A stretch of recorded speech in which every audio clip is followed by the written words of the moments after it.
3 more. And I make a best of pizza. Just like how you have to knead the dough and put on the sauce and the cheese and the toppings. So Casey is going to go to the video game store. He's going to find the best retro titles like a Mario or a Contra. And he's going to put it on a pizza. Put it in the oven for 600 degrees. Take it out and it's going to be a melted plastic. And you're going to take a bite. It's going to burn your mouth and tear up your esophagus. But you're going to love the way it tastes because it's going to be a pizza for your mind. Please enjoy. Casey is raw. And remember, I make the best pizza.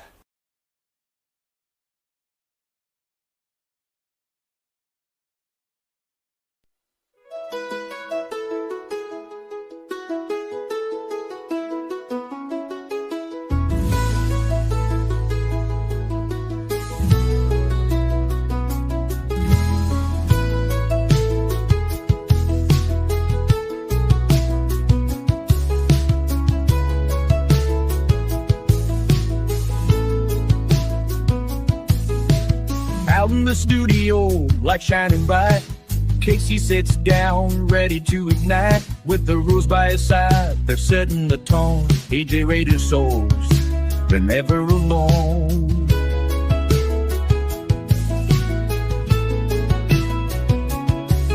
They share their stories, truth in every word, with laughter and fun, just like birds.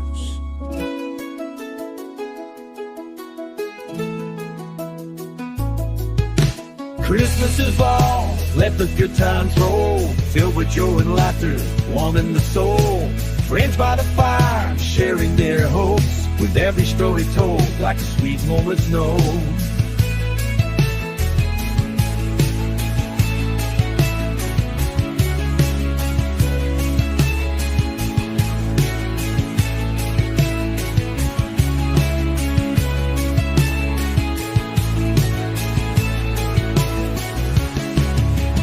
Text brings the heat, a voice like no other. Joe Compton's wisdom, like a big brother. MK3 Kratos and Michael step in with flair. Together they create a vibe we all share.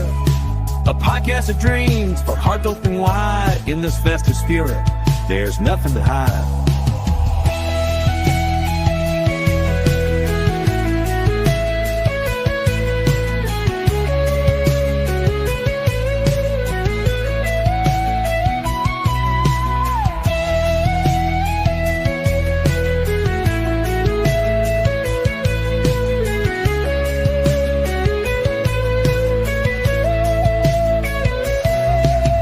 Christmas is raw, let the good times roll, filled with joy and laughter, warming the soul.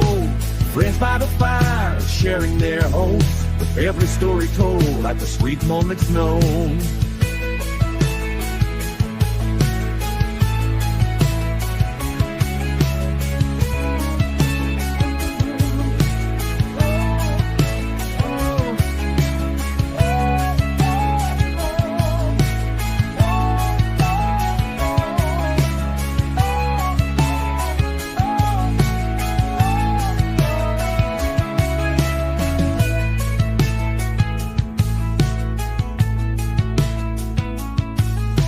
Tune in and listen, don't miss out this year. Together we'll celebrate with love and good cheer.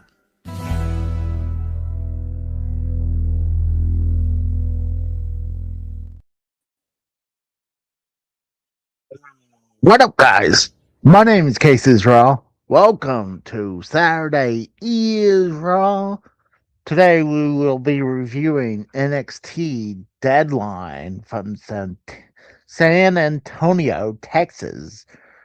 Right now I'm going solo. We might have a buddy coming in, a special guest probably. We'll see if he shows up. If not, no big deal. But hopefully you guys are having a good day today. I'm starting, it was kind of rough start that day for me. But I'm going to see if my buddy who's supposed to show up, the guy who never came on my channel before, I suggest to see if he wants to join me today. Let me see if I can find him real quick. Just give me 2 seconds. I just want to see if I can find him. There, there he is. I'm gonna tell him live. So let's see. Let's go ahead and bring up the Wikipedia stream of it. Let's see, Wikipedia. So right here, we got the. Hold on, let me move it to make it a little bit bigger. There we could do it like that. So we got the matches right here. So let's go from bottom to top. So you got Ethan Page versus Mr. Iguana for the NXT North American Championship. Oh, I'm probably going to say I like to see Mr. Iguana win it, but you don't see Mr. Iguana that often on NXT. And maybe he does, but he's more in play. I like to see him win it, but I think Ethan Page will retain. You got Tatum Paxley versus Izzy Dane in the singles match. I'm not gonna lie, I don't know neither of these women. She's hot though. Look at that chick. Then you got Sol Roca versus. So I don't know. I can't tell who's gonna win between those two. Then you got Sol Roca, Lola Vice, Kalani Jordan's Jordan Grace, and Kendall Gray for the NXT Women's Championship in the Iron Survivor Challenge. Um, for the Women's NXT Championship. Oh man, I like to see Jordan Grace to get it. That's probably who I'd go for. Then you got Javon Evans versus Leon Slater versus Joe Hendry for Dion Lennox and Miles Bourne in the Iron Survivor Challenge for the NXT Championship match.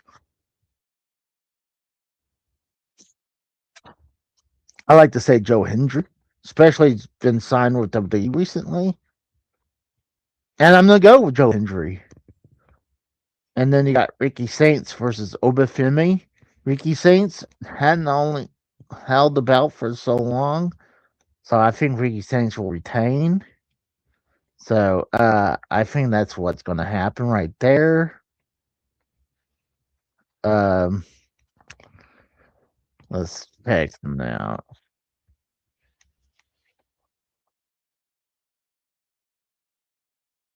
Give me 2 seconds.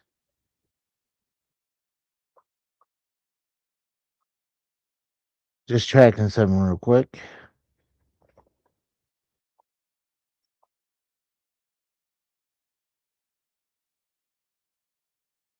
Sorry, just give me a second. Just checking something. But yeah, I think this should be good. Should start in literally in a minute.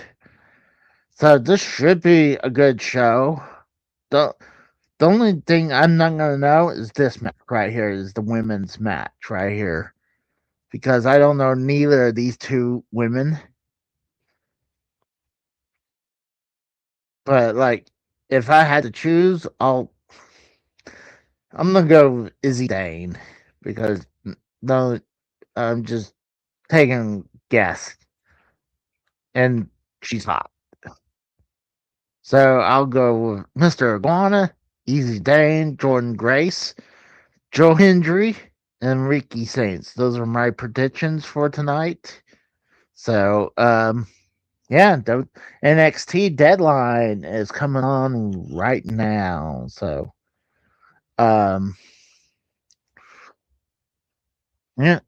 So it's on Peacock right now. I'm hearing that from Soul Monster is that um some WWE content is leaving Peacock. Like I hear the WCW content is leaving Peacock.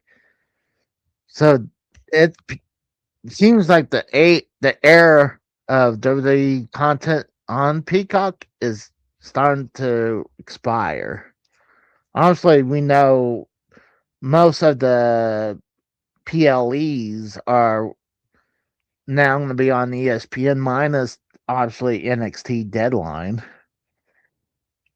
But if you're international, it's gonna I guess it's gonna be on Netflix. So it'll be a good show today. Boeing Center tech support. You see Ricky Saints and Obafemi. I mean, that could go either way. I like to see Ricky Saints to retain, but I could see Obafemi winning the belt back.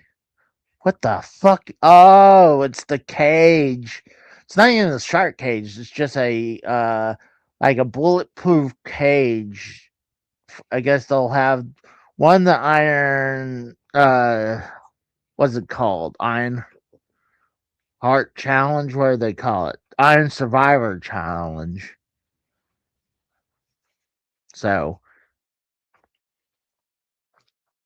that's interesting. I liked how during Survivor Series we didn't see the stupid shark cage. I didn't like that. I do like how you would have to wait for the timer go off then to see who was going to come out the entrance.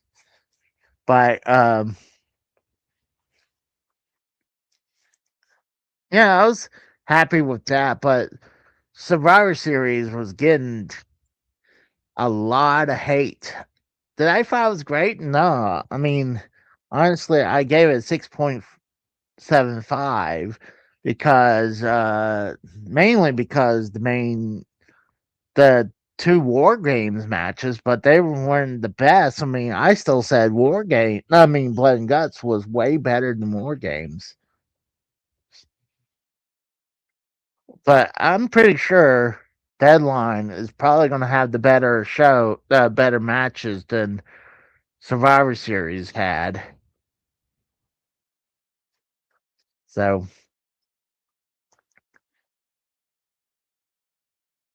hopefully my buddy who's supposed to show up shows up, but uh no big deal.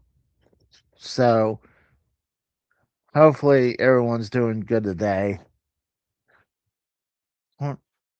Oh, there's a time limit for those Iron Survivor? So it's was it like a kind of like I guess it's like Iron Man match type of deal. I guess that's what it is. Because I never watched the Iron Survivor matches. Interesting. I kind of like the idea. See, I don't think what's the guy? I think isn't Leon Slater? Isn't he the it? Yeah, he's the TNA X Division champion. So you know automatically he's not going to win that. So let me bring this back up real quick. We'll try to figure out in this Iron Survivor. Miles Bourne, I don't even know. He's part of Dark State, so you could take him out and take out Leon Slater. It's either going to be Javon Evans or Joe Hendry. It's one of those two, and Joe Hendry being red hot right now, I'm gonna go with Joe Hendry. So yeah, that's what I'm saying about that one right there.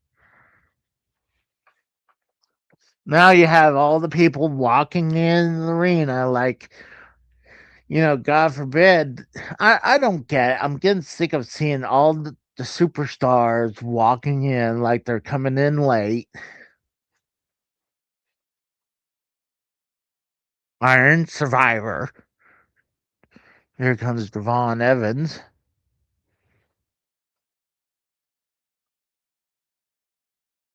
There's Leon Slater right there with the TNA X Division Championship belt. I'm still not a biggest fan of that X Division belt design. I prefer Oh, there's Joe Hendry just bust through the curtain. I believe in Joe Hendry. And here comes Overfemi right there. Come on, are they gonna? They're playing the sound. Hold on, are they doing the NXT title match right now? No, you figured this would be the main event.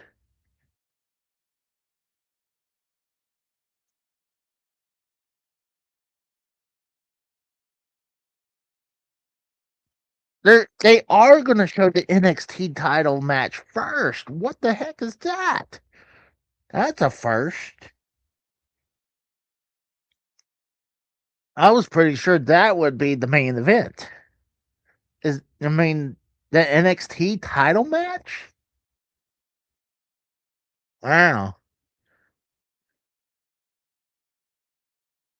I assume that's over Femi's music coming. Yeah.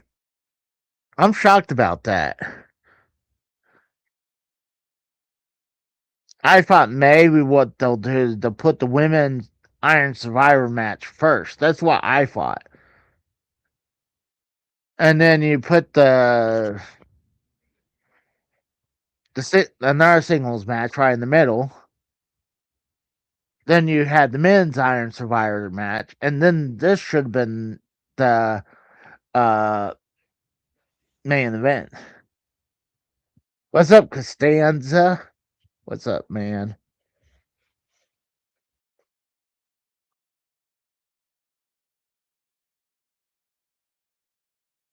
Fortnite.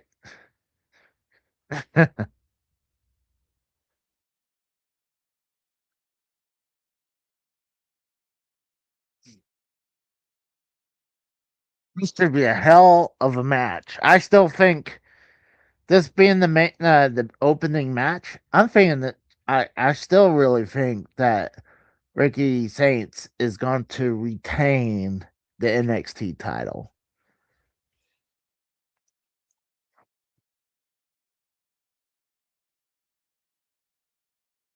Yeah, it's going to have the drama next season. It's going to have the drama diner map. Uh, I had to get away for two reasons. Obviously, I had to do this show because I was going to react to this pay per view. Oh, here he comes, Ricky Saints. And then when Ghost was just kept on bringing up my dead wife, like going the low blow, and then he's like, he doesn't want to bring up any proof about me saying that I shitting on the donators. Then if you don't have proof, shut the fuck up. Ricky Saints has been NXT champion for 70 days. He might lose the belt. I still think Ricky Saints need to retain.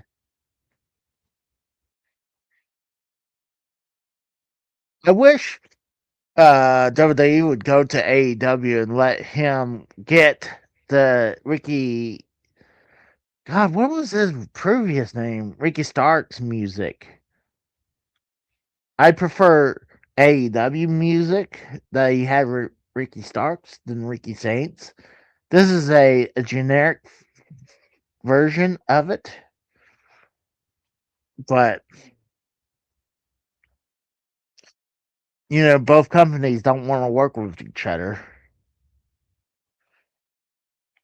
One fall, you got Mike Rome. I'm sorry, I'd rather have Mike Rome as the main uh, announcer than the main roster. I mean, over Jimmy.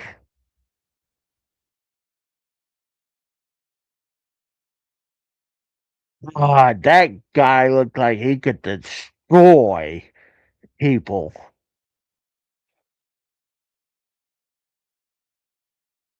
It looks like Ricky Saints is not as short as most.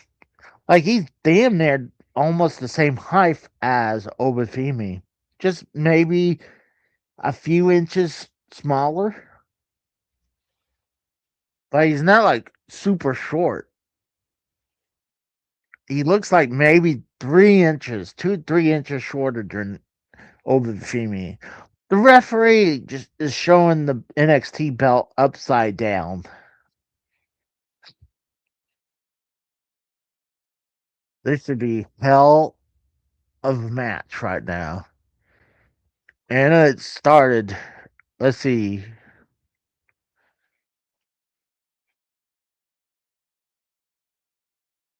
I can hear Booker T talking. Obafemi pretty much throws Ricky Saints around. I remember when Ricky Starks was being part of the NWA when, I mean, he wasn't really much of a name. And then obviously he made a real big name in NWA. And then when he went to AEW, like, I'm shocked how AEW just missed the boat on him because he was going places, dude. Now that Ricky Saint Scott is reaching on the arm of Obafemi right now, and Obafemi scoops him. Oh, he looked like he's gonna scoop him up, but Ricky Saint still got wrenching his arm.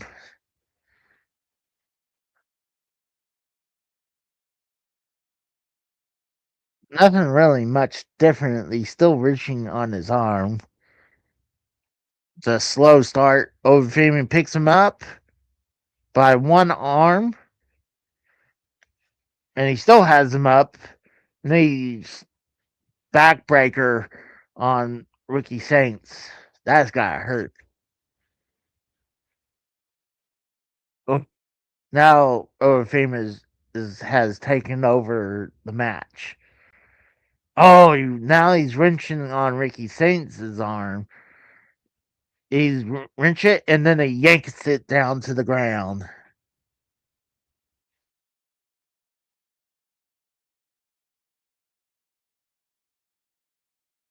Yeah, Obafemi is now taking over the match. Right now, he's pounding Ricky Saints in the corner. Now he's gonna. I thought he was gonna whip him in the corner, the other corner, but he whipped him into himself. Ricky Saints is in trouble. Obafemi picks him up and drops him on his head on the top turnbuckle.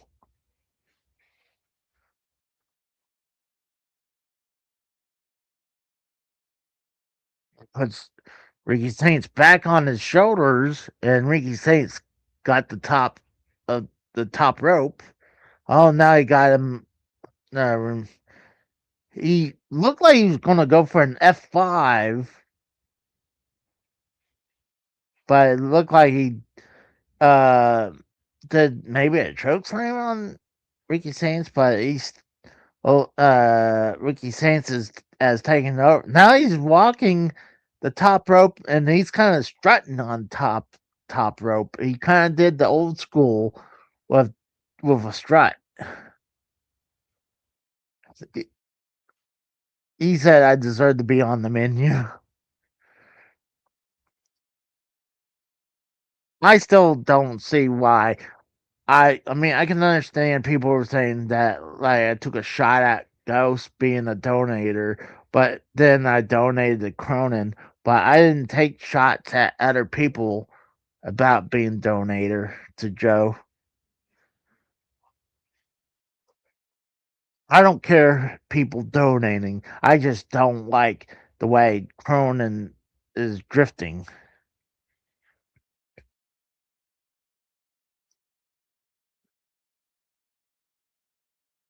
Right now, Overfame got him.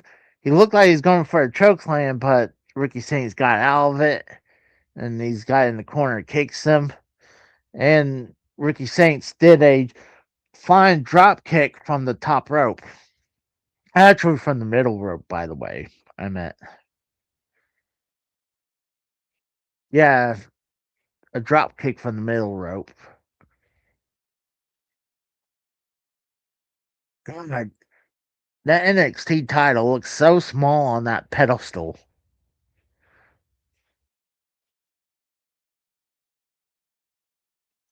You're saying Ricky Saints was about to throw over Famian in a very weak whip, but it was reversed from over Famian. Now he did a backbreaker on him again. And he picks him up on the shoulders. He looks like going to lift him up like Drago and Rocky. No, not Drago and Rocky, like Hulk Hogan and Rocky in Rocky 3, where Hogan lift up Rocky. That's what he did with Ricky Saints. Jimmy is wearing knee pads, but they're not on his knees. It's just above his boots.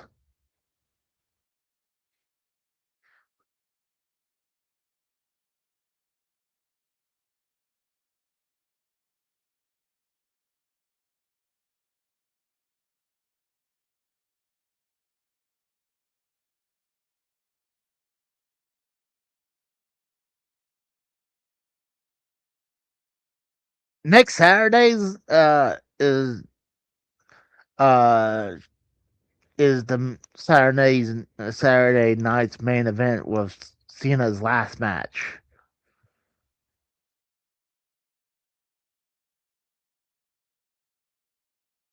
Ricky Saints is in trouble right now, and Overfeem going for the pin, 2 count. Yeah, Ricky Saints is in trouble right now.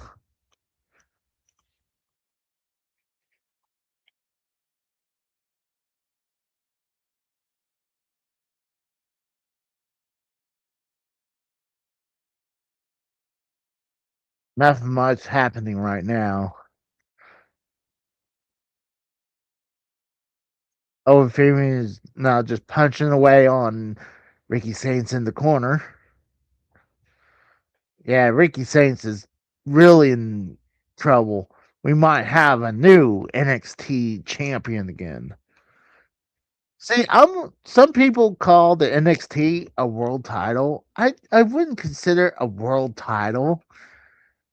I mean, it's a development championship belt. Oh my god, Ovimi just did like a clothesline from the back of the neck. And then they started doing push-ups. Ricky Saints needs to come back out of it because he's in major trouble right now. Ovimi is wrenching the arm of Ricky Saints. He kind of kneed him in the back, but he continued to wrenching his one arm. And Ricky Saints looked like he might be fainting. Oh, he punches in the face of Overfemi and it breaks it, but Overfemi decks him again.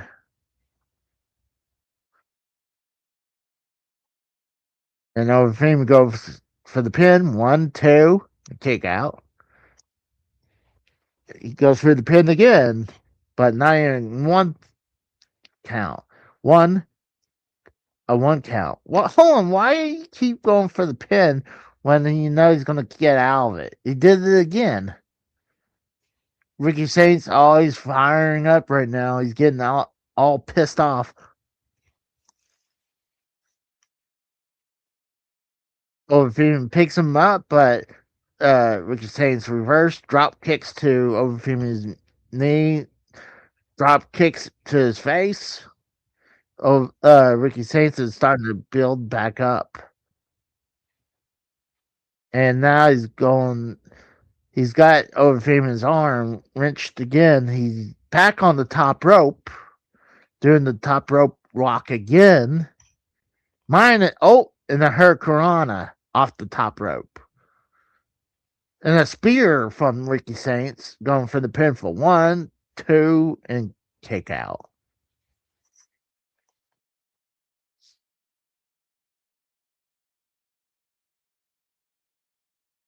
You know, has to be very agile for the walk that tightrope and able to jump off of it and do a hurricanrana.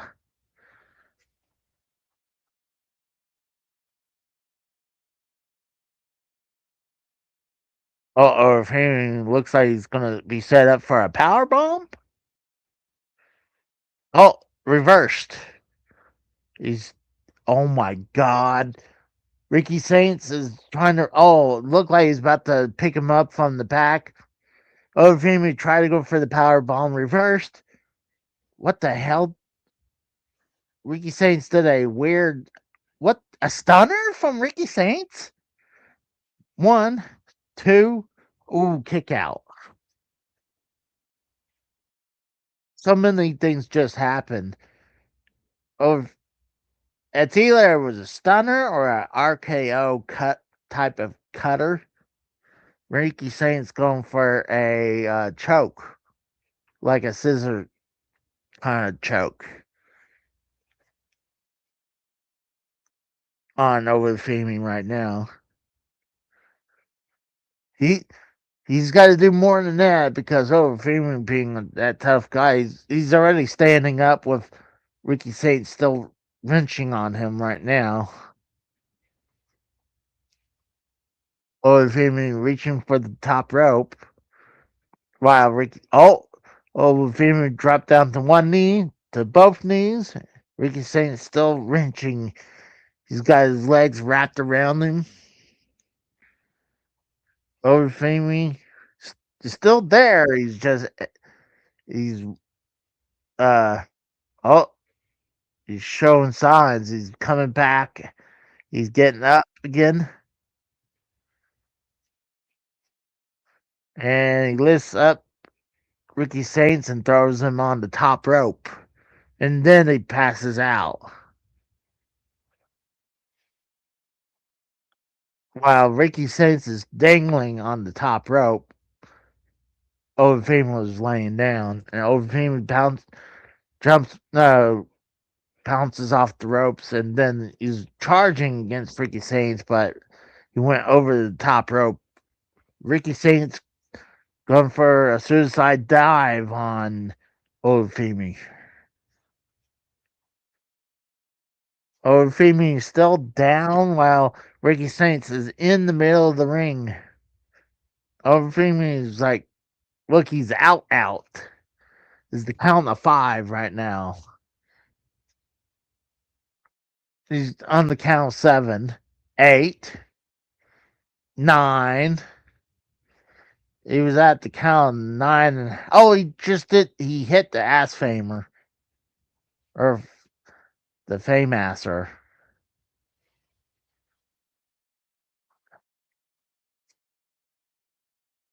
And then he went for the pin and didn't get it. You gotta be careful with the famasser because, was it called the rocker? Because I know Marty Jannetty hurt someone with that.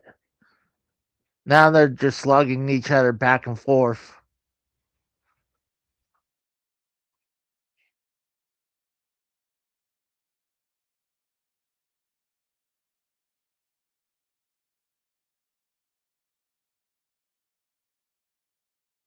And here comes Overfemi. He's just hitting him with a couple clotheslines.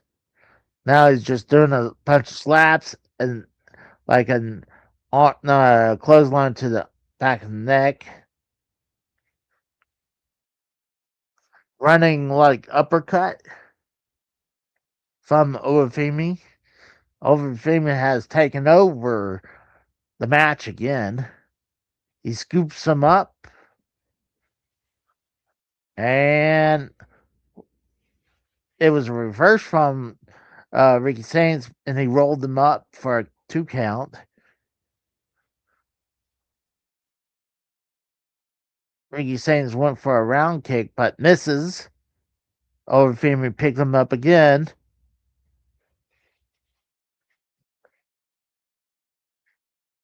And he did like some sidewalk slam.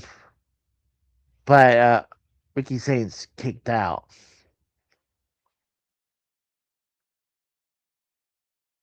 Ricky Saints need to really reach in, reach down, and do something because right now, Orfemi is pretty much got his number right now.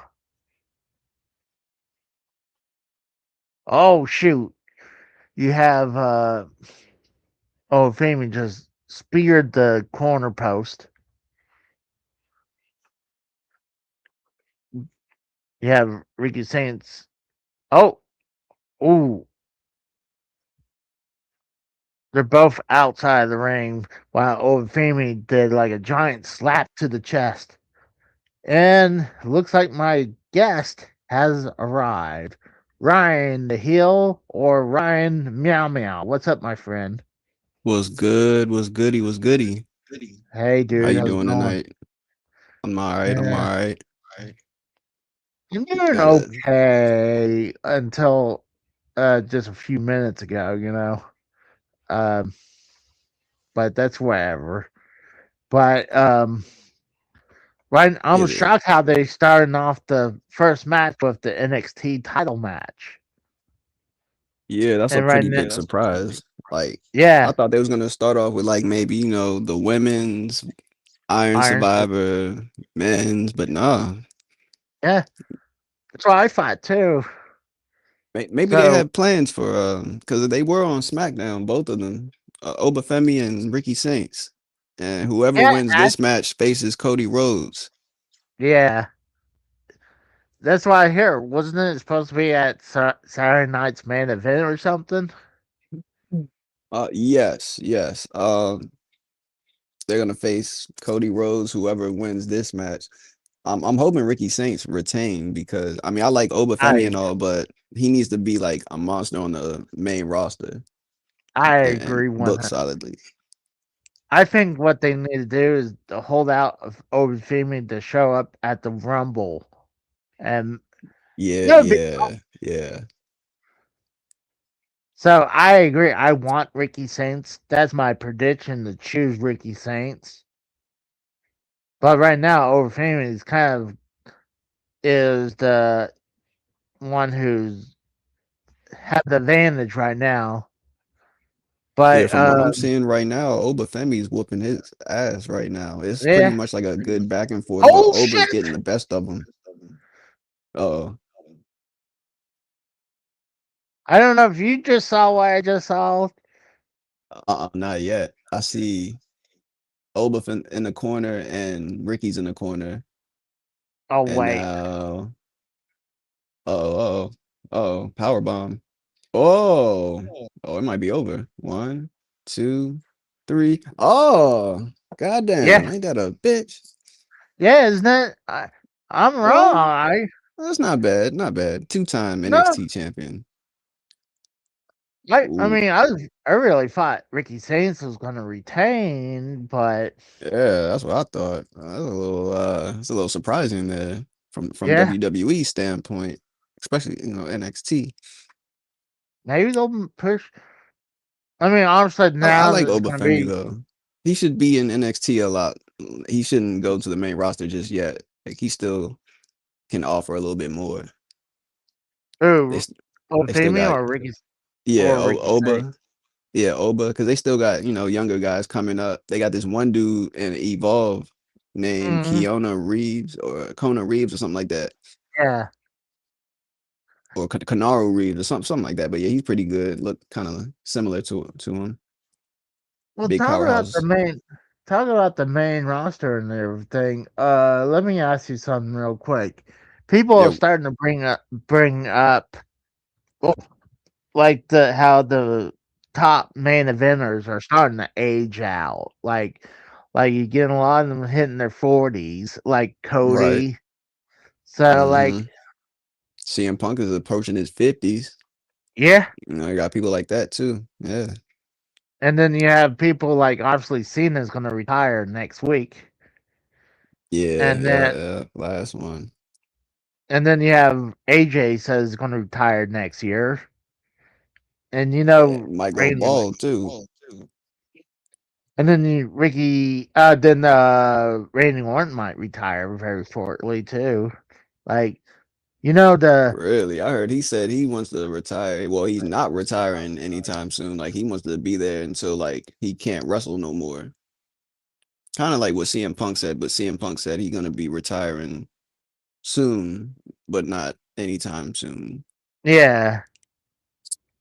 Well, I mean, there's some people were saying about that about Randy Orton, but Uh, it seems like you know how a lot of the people, obviously from the Attitude Era, is pretty much all almost pretty much retired, and it seems like we're headed towards right. where a lot of the people from the Ruthless Aggression era is about to start to retire soon too. Yeah, like Like, Randy Orton's like the last one, like John Cena and Orton are like the last few. And then there's like a couple other Shelton yeah, Benjamin. He's in and AEW. Edge, and even Edge is Edge, kind. Rey Mysterio, like Yeah, even people from like WCW who are still wrestling. Even I know you know of Crowbar. Crowbar is still wrestling on the independents. And he's like yeah, approaching 50. yeah. I mean, that's true. Good point. But like, yeah, obviously, there's gonna be people who are still wrestling from the older generation, but Yeah. it's like a lot of the people from the Ruthless Aggression era are starting to retire now. I mean, granted, I mean, shoot, if they're able to, I don't blame them. If they have the money and they don't want to live like completely in pain all the time, I would do that too, like at Right. 50. Yeah, I mean, But, as long as you can move comfortably and like you're not like the Undertaker, who I think mm, he's still itching for that last match, like one or at least one more match. But yeah. it's like people like him for real. Kane, even though he's a mayor, but he always stayed in shape. But then towards Mm, the end, you could see him like kind of go toward, be wore out a little bit. well, let me show this real quick. We got on Wikipedia, so obviously we just know Overfemi just won the belt. So he'll Yeah. face Cody. They don't even mention if it'll be for the belt, but do you think there might be a chance for him to put the belt on, or you think that'd be a Who, uh Cody or nah? yeah, Well, Cody. nah, I don't think he'll put the title on the line because it would kind of be like a title for title kind of thing. But I think it's just gonna be whoever Just won this one match from NXT. All right, you gonna face me, and then yeah, I'm gonna assume the next it's not match bad. gotta be the women's Iron Survivor. I'm gonna go with Jordan Grace, but you got Ruka. That's what I said. I Well, said her. I said Jordan Grace or Lola Vice. see, out of those, the only one I really know is Jordan Grace. I mean, Shoot, I think, well, Sol Ruka, she just had the North American Championship, but she lost it because her knee blew out.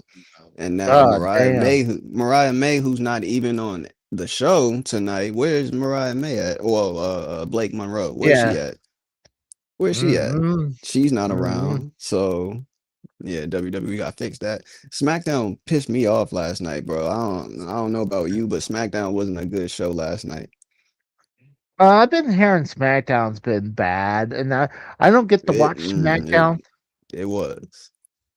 I don't get to watch SmackDown that often because I had YouTube TV, but when I canceled it once this year because when Raw went to Netflix and Right. AEW went to HBO Max, I was like, fuck it. Well, I'm gonna pay Oh. $80 just to watch SmackDown. Like, Oh, damn, yeah. And that's on like USA Network. yeah. Smack So I was yeah, like, yeah, SmackDown. So damn. I I watch all rather that shit free. so well I watch it through a VPN on Netflix. Right, yeah. Same, So, yeah. but I'm hearing bad things about SmackDown. I only watch clips about SmackDown because a lot of times Friday when I get home, I'm tired and I don't want to watch crappy wrestling. So, True, that's understandable. and like Raw is not even that much better. I mean, honestly, Raw, but we, I mean, they got a lot of stars, but they just don't know how to make decent storylines. I mean, the same thing with SmackDown. They don't know how to create storylines, and it's all just entertainment. They all just mm, relying on certain people like Brock Lesnar or certain type of moments to get them through. But they not gonna have no pay-per-view, no PLE for like the next month or so until like yeah, January. Like what yeah, is that shit? eh, Meanwhile, AEW over here and they got at least TV pay-per-views. I mean yeah, Ring of Honor Final Battle was last night. TNA had a pay-per-view last night, Final yeah. Resolution. Both of those combined were better than SmackDown. Oh yeah, I thought for a second I thought the TNA show was going to be for free because they were starting to show it for a while and then it was gone. It's like Mm. I was like, Yeah, oh, you heard. Well, you heard about TNA, right? How they with that AMC, how yeah, AMC bought them. Yeah, so that's pretty. That's a good look for TNA. They yeah, I'm actually have a happy for. proper television station to be on. Yeah, exactly. Well, let's. I'm assuming the next match gotta be. Yeah, you got the women's. We already said that. Then there's one match I don't know. Neither of these people are Tatum Paxley and Izzy Dane. I don't know neither of these women. Oh, So I know who they are. They so I'll just give a quick little rundown real quick. But like so Tatum Paxley, she was with the Cullen, whatever the name that is, the Culling. I call it the cocking, but yeah. She was with them, right? And that was people who was it? Sean Spears, yeah, Sean Spears, Izzy Dane, and then some dude that looked like Danny MT with a mohawk. So oh, you got those three. It was those four. Tatum Paxley was recently the women's NXT champion. She lost it because Izzy Dane got careless and wasn't really her friend, so she turned on her. So now they got a feud going on. So I guess yeah, that's how they're gonna get this match going on. This is gonna be their first one-on-one after oh their yeah. split. Yeah, Uh, so yeah, I watch NXT pretty often. I probably should. It's like a lot of times, like after the bad taste of Monday Raw, it's kind of Mm, hard to want to sit down and watch yeah, well, another day. that's true. Even That's though true. I'm sure NXT is usually the better show, but Yeah, I mean, shoot, I would say it's a lot different than the main roster because it's for one, it's developmental. Some people you yeah, might know who it is. Some people you might just be like, oh, another person from the NFL or somebody trying to make it in the wrestling. But they might be mm, good though. So it's hit or miss. But I mean, you got Booker T on commentary and you got Vic Joseph on commentary. That's yeah, pretty big right there. They can talk. They know how to. That's the Booker T is one of the best talkers in the business, and Vic Joseph is just getting mm, getting his bearings he's and get right. well. One I can't wait is for his Ethan Page versus Mr. Iguana, even though I don't Yeah, think I think Ethan Page will retain because you don't yeah. like this. I think Mr. Guan is a little bit. He'll stay with AAA, even though I know they're very Right. high on him. WWE, yes, they are. Yeah, they're very high on Iguana and Lieska.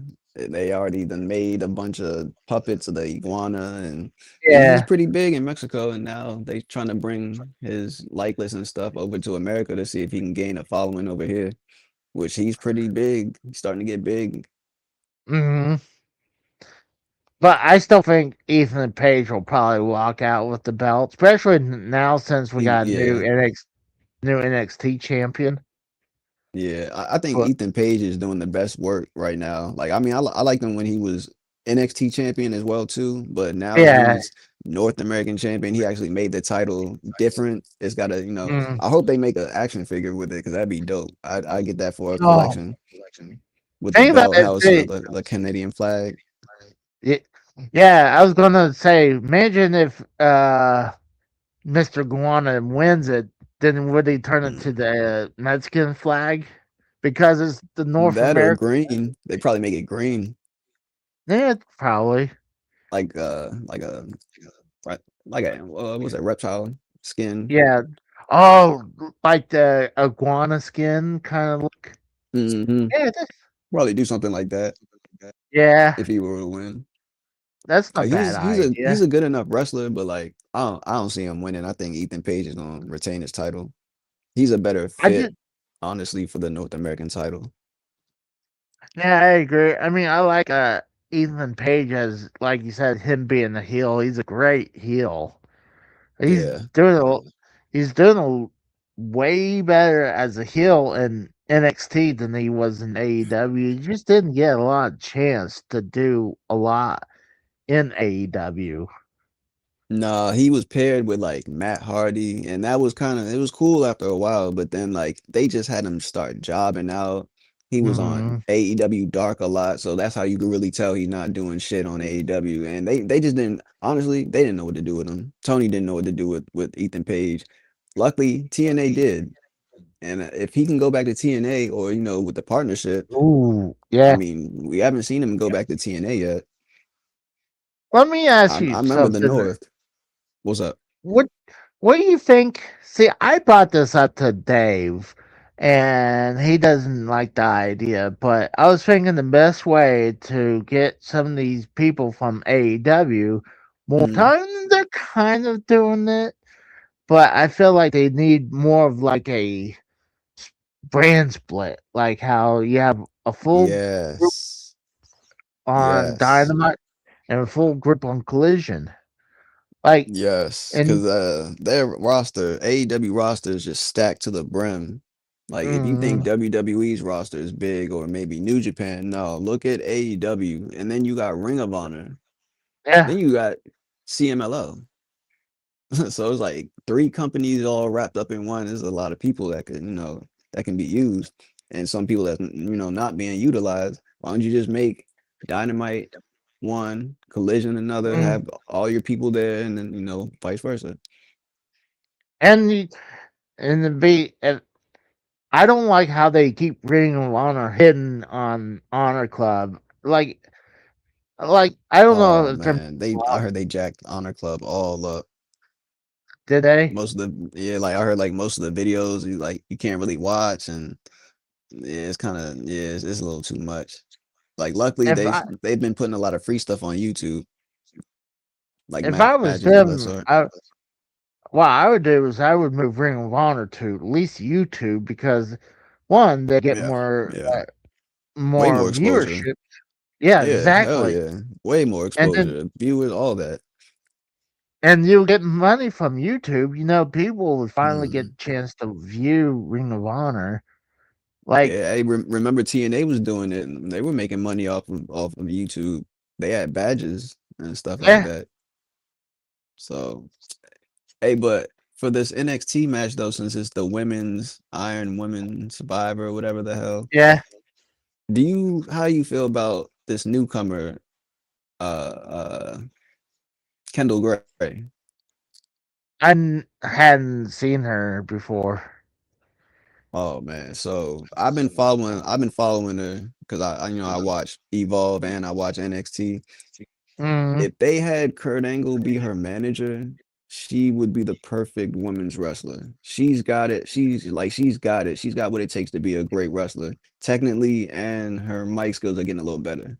But oh, really? all in all, yeah, I would definitely she's definitely somebody to I think 2026 might be her year. She's already Evolve Women's Champion, the second.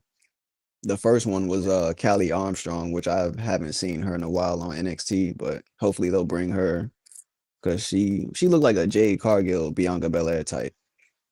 If you're not familiar with her, No, a lot of these women, like right now, like these two women that are in here, like I yeah. don't get to watch NXT that often, but like the only one Uh, out there is Jordan Grace is the one I really know the most. okay, But so I got you. See, right now you got Kalani Jordan and Kendall Gray. And then hold on a second. But yeah. Think about this. You when you had Nikki Bella at Survivor Series, let's say if she just came up nowadays, let's say you plucked her away from where she started and plug her in today, do you Mm-hmm. think she could hang with them now, or you think she would probably would wash out? Because I don't think she'd be Nikki able Bella? to. Yeah, Nikki or either of the Bellas, but Well, like okay. I probably have a different perspective on Nikki Bella, but she deserves better. Like she's good and she has been doing a lot of great wrestling recently. mm, Like her matches haven't been shit or anything like that. She had a good match with Stephanie Becker over what was it? Survivor Series War Games. And yeah. then the match before, I forgot who it was with, but that was a lot of people were praising that match. So yeah, I think she could have hung. I think she could hang in like the 80s, 90s, the Divas era or the beginning of the Divas era. She could have. She already had the melons for it. No, I was And saying like if you plug her out from where she first came from and you put her in today's era as like a newcomer. That's what I meant. Like, oh, if do she you was like a think? newcomer, Yeah, do you yeah, think? she would. She'd probably. I mean, she'd probably be the same as how she was before. So yeah, I think she would be able Uh, to hang. Like, for especially if me, you have a twin, you got twins. That's automatic. That's automatic. You not got for somebody me. that looks like you. That's twin magic right there. You can just do whatever. You could cheat. For me, I think she's just got that stench of the diva air on her too much. I still don't consider the Bellas true Hall of Famers, if you ask me, because I mean, like the women today, they're 100 times, 1,000 times better when the whole diva error was happening when it like I'm not gonna complain about the brown panty stuff, but that did kind of degrade the women to a point where you didn't take them serious. Nowadays, obviously from the women's revolution, and even before that, the TNA was doing great work with the women wrestling and where they were making it serious. And then WWE finally learn like, oh, women can actually be good wrestlers too and look pretty, you know? But Yeah, that was a little too late. What was it, like 2014, 2015? Because I remember yeah, watching like Nikki Bella, like basically be in her prime around that time. And yeah, she had the Divas title, but she was doing her best work around that time. Then, she left, I guess, around right when women were starting to be women and it wasn't no Divas era. And we had mm, the Raw and then the SmackDown women's titles, and Nikki Bella wasn't around. And it's a shame because now the women's WWE women's tag titles are ooh, around her and her sister can. Oh, nice move. Her and her sister can be tag team champions, which I think they are. That's what they waiting for. But this is Nikki's last run, like full time run. oh After this, she's yeah. not doing no more full time. It's just gonna be part time or like here and there. So Some Jordan Grace people, is coming. yeah. I mean, at least That I girl was is just glad strong. I was glad during Survivor Series we didn't have that stupid shark cage deal. I'd rather see them just coming out from the entrance like the Royal Rumble Mm. kind of thing. Yeah, Because plus you couldn't have fit Brock and Braun and all them big ass people no. up in there either. They would have been too big. People would have been like, yeah, can't even fit. One person would have to sit out. Yes, yeah, exactly. Or they would literally have to have a cage, like the same cage they use for a normal one, just to house them. Right, But yeah. but They could have added the Wyatt Six and the MFTs on the Survivors. I don't know why they waited till after Survivor Series, because if y'all want to have them start feuding now, you should have had them yeah, feuded a few weeks before, so you could have put a fifth match on the card because it was only four. It was only men's, women's, world women's championship, and John Cena and Dominic. That's all for Survivor Series. Yeah, and you know what? I think it was either it was the Rose or Kratos brought up the point where maybe it was the Rose. Like it was literally half the show was either commercials or entrance or filler. It was Yeah, like promo it was, packages and dumbass yeah, shit. Like, yeah, it was a lot of dumb shit. yeah. It was like literally only an hour and a half. Advertisements, really. And you know that's TKO, right? You know Oh TKO is yeah. is pulling most of the strings, and WWE's kind of forced in this corner to where they have to agree with Mm, them. So yeah, I yeah, I agree with that. Like I can understand the branding ship fine. Yeah, I mean, I'm shocked Vince didn't do that way sooner himself. yeah, But man, right? but I was like, come on, like it's like we're on Netflix or wherever, and we still have to see commercials. Like, what the fuck, man? Like, At this point in time and this point in age, we should at least not have the at least like WWE commercials. Like that should end too. Maybe here yeah, and there or something to produce something new, but if it ain't new, don't put it on there. It don't make oh, no sense. I agree. It should be just like, hey, maybe do a promo or a backstage deal or whatever. I don't know. Like, Shit, I even the know, backstage segments, some of them are getting kind of stale too. Some of them. I mean, Jackie Redmond, Bullfrog's wife, and Kathy Kelly, they cool. you know, it's funny you brought that up because, I'm pretty sure she's sending me messages now. So, I mean, it's like these Indians, bro. I don't know why Bullfrog didn't, bro. I tried to tell this man, right? I'm like, it's probably an Indian probably taking your money. And he's like, no, I love her. It's really Jackie. No, I talked to her. I'm like, all right, bro.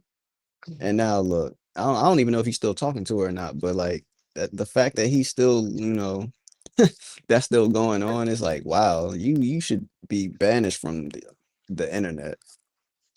did he even talk to, like, the person?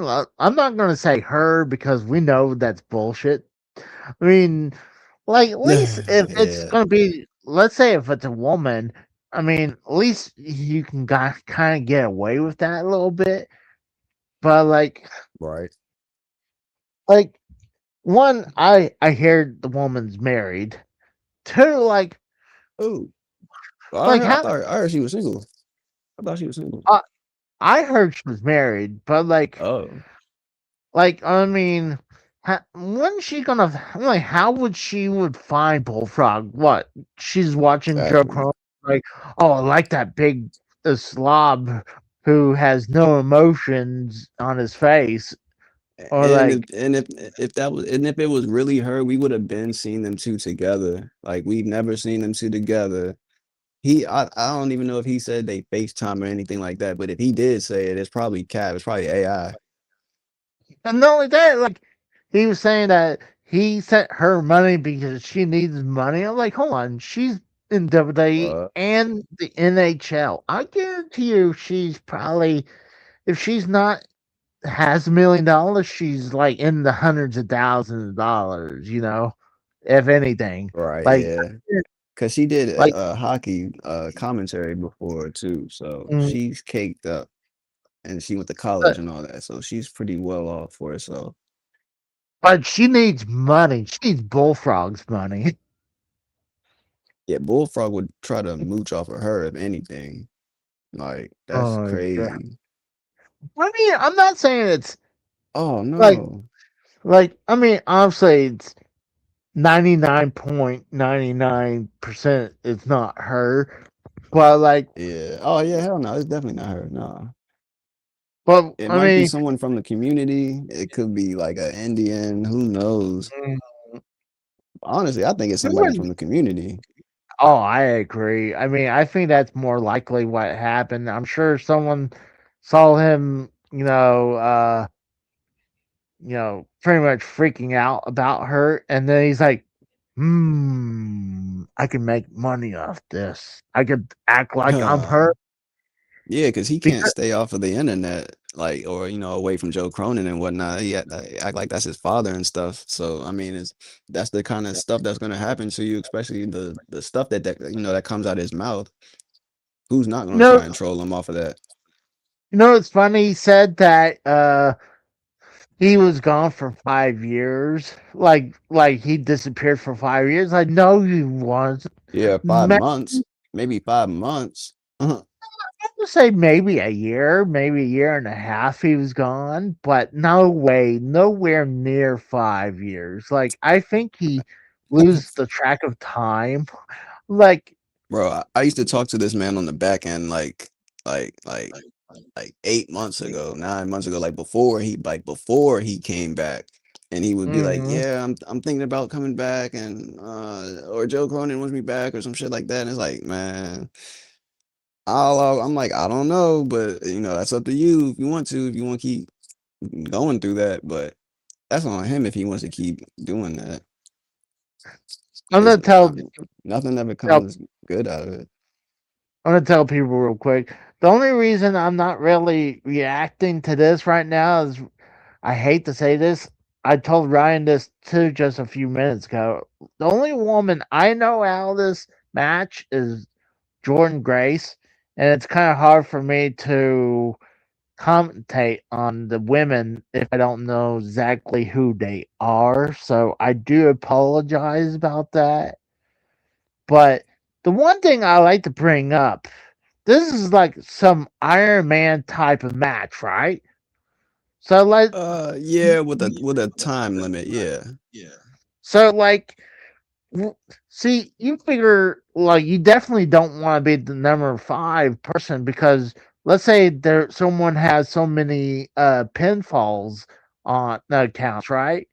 Like this person, Yeah, well, like yeah, it basically is how many points you can get before like the deadline because it's 13 or yeah, 12 minutes or whatever. So if it hit zero and if you have three, everybody's got one or two. Whoever yeah. got the most, they win. But honestly, the person who comes in last, I'm like, you don't want to be that one because Nah, you would want like, to be that one because you're fresh. Like you're well, early, yeah, I mean, you're you're fresh, like but real fresh, so you have a better chance at winning. I It's if don't you come know. in the match first and second, that's where you might not win at. But if you come in last, like I don't know if Soul Rook or who is that? Oh, Ariana I mean, Grace? look, it's like Gray right now. She has 2 points. So, like, let's say the person like Ruka would come in like number 5, and they literally had to have 3 pinfalls to win the match right now. So, like, you're behind now. Like the Kinda. it was. I would say Uh, maybe it'd be the best to be in the middle of this match. Like, you're not fully worn out, but you're not behind, super behind. well, I would say whoever comes out towards the end, because they're more fresher and they have more Mm. endurance to last throughout the match. Because you just got to get as many pinfalls for real as you can. Just hit a finisher, pinfall, and if you can get as many, then you're the winner. You're the Iron Survivor. That's basically how it goes for real I'm for the thinking. for the men and women. I'm not sure how I feel about It's this kind type of of weird match. at first. Yeah, it's kind of weird. It's kind of weird at first. Like I didn't really Yeah. like it at first either. Like the last like 3 years ago, I didn't really get the Mm. concept. But then when I did, I was like, oh okay, it's okay. Like Soul Ruka, she was the Yeah. last female to come out, so she could win. She could win Oh, you depending know what? on. She came in and now she's leaving. She's hurt. Oh wow, yeah, I just saw that leg. Oh wow, Wow. And right now, wow. Jordan Grace is in trouble. Well, Oh, she's gonna be facing Bailey Saturday night's main event next week. So it's gonna be oh, Soul Ruka and really? Bailey. Yeah, that they said that on SmackDown last night. Well, And she's been having quote unquote knee problems for a while. So this is just, kayfabe stuff. uh, well, Yeah, but it works for her storyline because she has a partner who's like, I think about to turn on her. I don't know if you ever heard of the female wrestler Delta, but she go as Zarya now. No. Yeah, she from Australia. She's like from like where mommy's from, Rhea Ripley, Oh, yeah. like I like Adelaide. Rhea Ripley. Like some people don't like Yeah, her. I mean, I'm not like a she's big fan better of. than what she was. Oh She yeah, like I mean I like the blonde when she had longer hair, but then she started to grow her hair back longer, so she's good I now. can But she's good though. I like her pin. She's got a nice move set. She looks believable, credible. No, I agree. I think she's like definitely one of the top women today. Like Her and her, EO, yeah, her EO. Even you got to throw in Oscar, obviously, but Oscar, yeah, Kyrie Sane. Kyrie Sane's yeah, good. Bianca Belair, whenever she come back yeah, from her. Tiffany Stratton, like they like the WWE women's roster is stacked from yeah. Raw to SmackDown. And you know, AW has a great women group too. Is They like do, in but they don't I really and be I using everybody though. They are no. very selective in who Oh they want to yes. push. Oh yeah. And honestly, I mean, I know right now they're doing the Continental tournament right now, and so that Yes, means they're yes, gonna get less and less time. There'll be more and more about that tournament for a while. yeah, because But they do that every like December, like towards the end of the month in the January, the Continental Classic for AEW. and it's good too. You know, Yeah, it's good. Oh yeah, it's good. I enjoy it. It's something different. the only thing is just weird. It's Oh, she's just back. Soul Ruka's back. they. Yeah, I see that. Like she's back now, but I saw Okada come out. They call him the unified champion, but he'll walk out just with the international title. You figure he would come out with the unified title, right? Like, Yeah, because he's got three of them. So he yeah. those three they unified all into one. So It, yeah, there's your unified title right there. Excuse me. I think it's just I mean, Tony Khan needs to figure out about these belt situations. Like, I know Dave doesn't like me talking about that or making fun of it, but There like, are a lot. There are a lot, and it, sad to say, some of them are not really utilized as they should no. be. But I mean, if they can do something with Ricochet, I think he's only doing something on Collision, not much Mm, Dynamite. So I mean, he's the new national champion, which looks just like the NWA title. You know, the NWA national title. Sad to yeah. say, but It's a nice looking belt. caught a lot of flack. I Yeah, they like the caught a lot of retro. flack. I like the retro title, the retro The look. NWA, yeah. Oh, for Oh, the A, the yeah, for the oh, AEW title. we got Devious Dave Rose in the chat. It says no, it's just hypocritical when WWE has more titles than AEW. No, I mean I'm not going to disagree. WWE has a ton of titles, Now, but I will throw this in there if Dave wants to join me or join us. I'll throw this in the chat. But no, I do agree that WWE has a ton of titles, but uh, those let's eight, name them all. For the men is the WWE title, undisputed men's world title. So that's yeah, two. you got, Intercontinental United States. So that's four. You got yeah, the tag titles for both Raw and SmackDown. Uh, that's for the main roster. Then you got the women's world title. I and mean, okay, what? That's for the men. That's not that many. we got Devious I mean, Dave if you Rose. want to combine NXT and Evolve, that's still not that many as too much as AEW. They're Yeah, I mean I don't about think the you same should. now. Yeah, but you don't see the NXT or the Damn, what Evolve a move. belt on the main That Kendall roster Gray. though. She sure does know how to move. But what's up, Dave? I I have to jump in and address this because again, I am correct on this matter, is that you've made more videos criticizing the belts in AEW than you Not have recent. on. Not recent. No, you can't say recently, because that means that there was a precedent prior to that, which was that you were.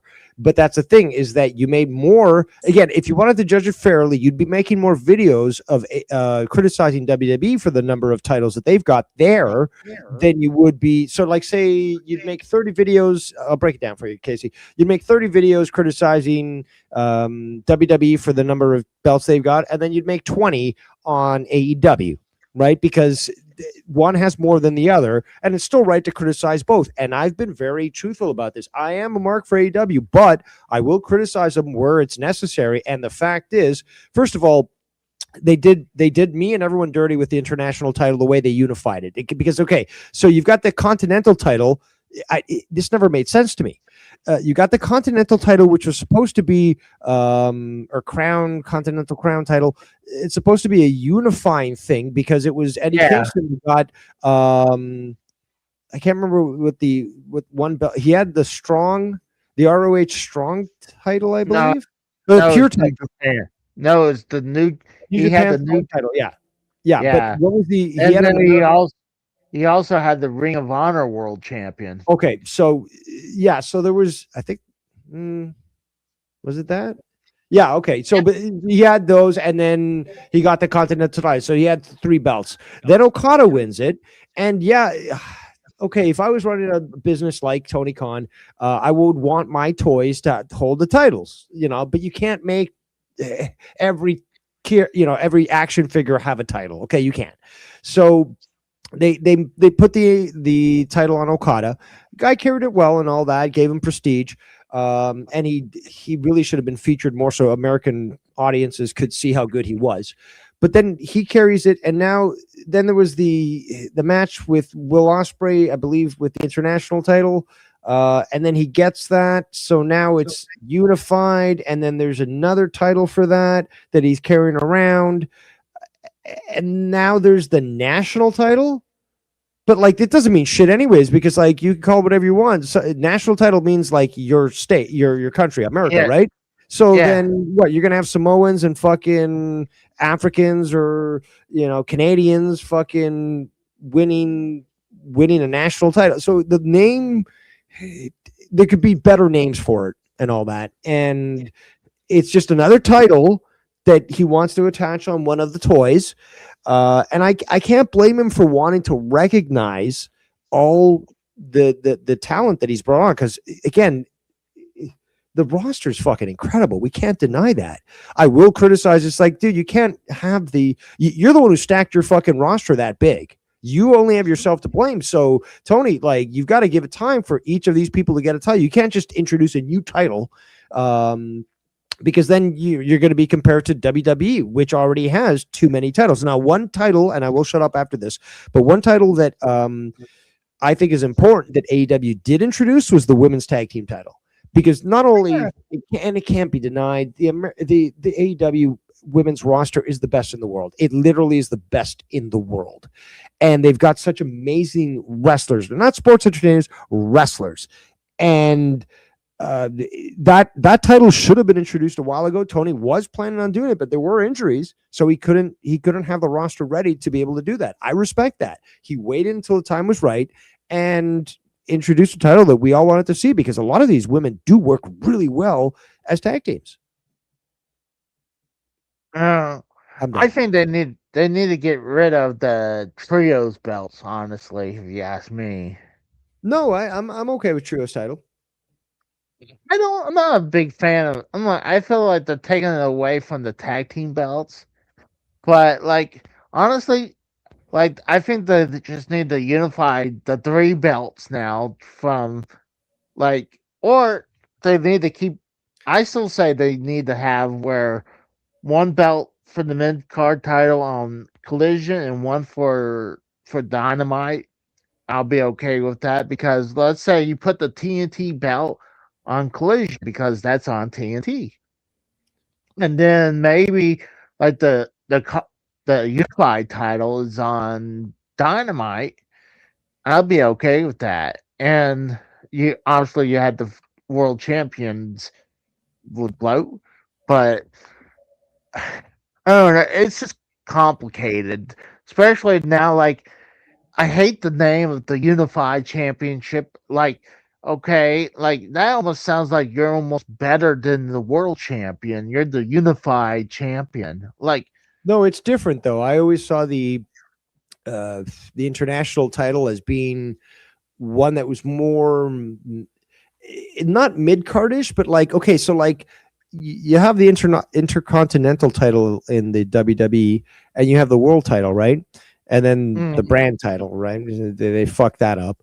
But okay, so but it's not a mid intercontinental is not a mid card. Okay, that's just below the world title, right? And it yeah, still carries a lot of prestige too, which you know you'd expect the title. Somebody holding that title has the ability to, um, you know, call out the world title holder and challenge them to a title match. You know, so there it's. I think it's somewhat similar with the international title, especially because they allowed what I always enjoyed, which was having an AEW star in an indie match and putting that, you know, belt on the line. mhm, And you know that I appreciate that sort of thing, because then what they're doing really is they're elevating. AEW doesn't need to do it, but they elevate an indie promotion, feature somebody that you only see on TV and stuff, and yeah, it is a good thing. I mean, I even though you don't like them, I do praise AEW. I think I give them a little bit more praise than WWE. No, you don't. No, you Yes, don't. yes, I do. I mean, No, no, you I, don't. I'll give you one right here. Like when I was watching Dynamite, I thought they started off pretty good with the whole Samoa Joe and Eddie Kingston promo. I thought those were like was top notch wrestling promos. That like that's what I want. I want that type of story. And right now, WWE doesn't even have no real stories right now. It's You all say that you say right now, but it's been that way for so long, Casey. I remember again doing wrestling reviews. I was watching wrestling obviously before Joe started reviewing it and all that. I was watching it, yeah. you know, first time I watched it was 4 years old from what I remember. Um, but I don't even know what I was going to say. I smoked a joint after I finished my show, but yeah, something I'm about that. not. Something about that. Go I'm ahead. not gonna lie. I'm not gonna lie. When I had to bail out for two reasons. One, I was gonna do this show. Two, Ghost was getting on to my under my skin too much. I had to take a anxiety pill to calm me down. Why you Like, even have to take a pill, dude? Why don't you just fucking take a shot of whiskey or rye, singing "This Will Be the Day That I Die," and and so it was like you that don't was need you don't well, need that to was too. that shit. You fucking druggie. Smoke a joint. That'll chill you out. Can you get that in Oklahoma? Can you get weeds? Yeah, The weed? dude, they have like you can throw a rock out of your window here and hit a marijuana Yo, dispensary. you love sweets. There's gummies. There's chocolates. There's pops and fucking drinks and shit. Yeah, that's one of the I've things. never tried the pops. I've saw or soda. I don't know what you say down in Oklahoma. I know that some southern It's states pop. just call all of it Coke, which is retarded inbreeding. It's pop. It's Good. pop. But I'm ever when I lived in Pennsylvania, I learned to call it soda, and I still call it soda It now. the full name is Soda Pop. That's the full Soda. name. I don't know why they fucking split on lines like fucking, you know, like the Civil War of America, but it's just like the full name is Soda Pop or soft drinks. Soda soft drinks. But like, but Dave knows his food. but I had to bail for it because I already had it scheduled. So Yeah, I was well, you like, showed up. that was good. You said your piece, and it's up to the people to decide what they believe. Again, I only provide a platform for people to say from their own words. Not gonna lie, once I got off, I raged out a little bit. I did a little bit. I'm not your psychologist, Casey. You don't need to tell me that. But I'm good now. Oh, I don't know if you heard about this, but I'm hearing this right now because they just showed about John Cena. But did you hear that apparently there's a rumor that Cena and the WWE and TKO is getting sued for his theme music? No, I've not heard that. Well, it's the trumpet part that he uses in his theme music. Apparently, was stolen from a sound clip that someone inherited the copyrights to. So, like 20 years, we had this theme song for 20 years, and now someone pops him.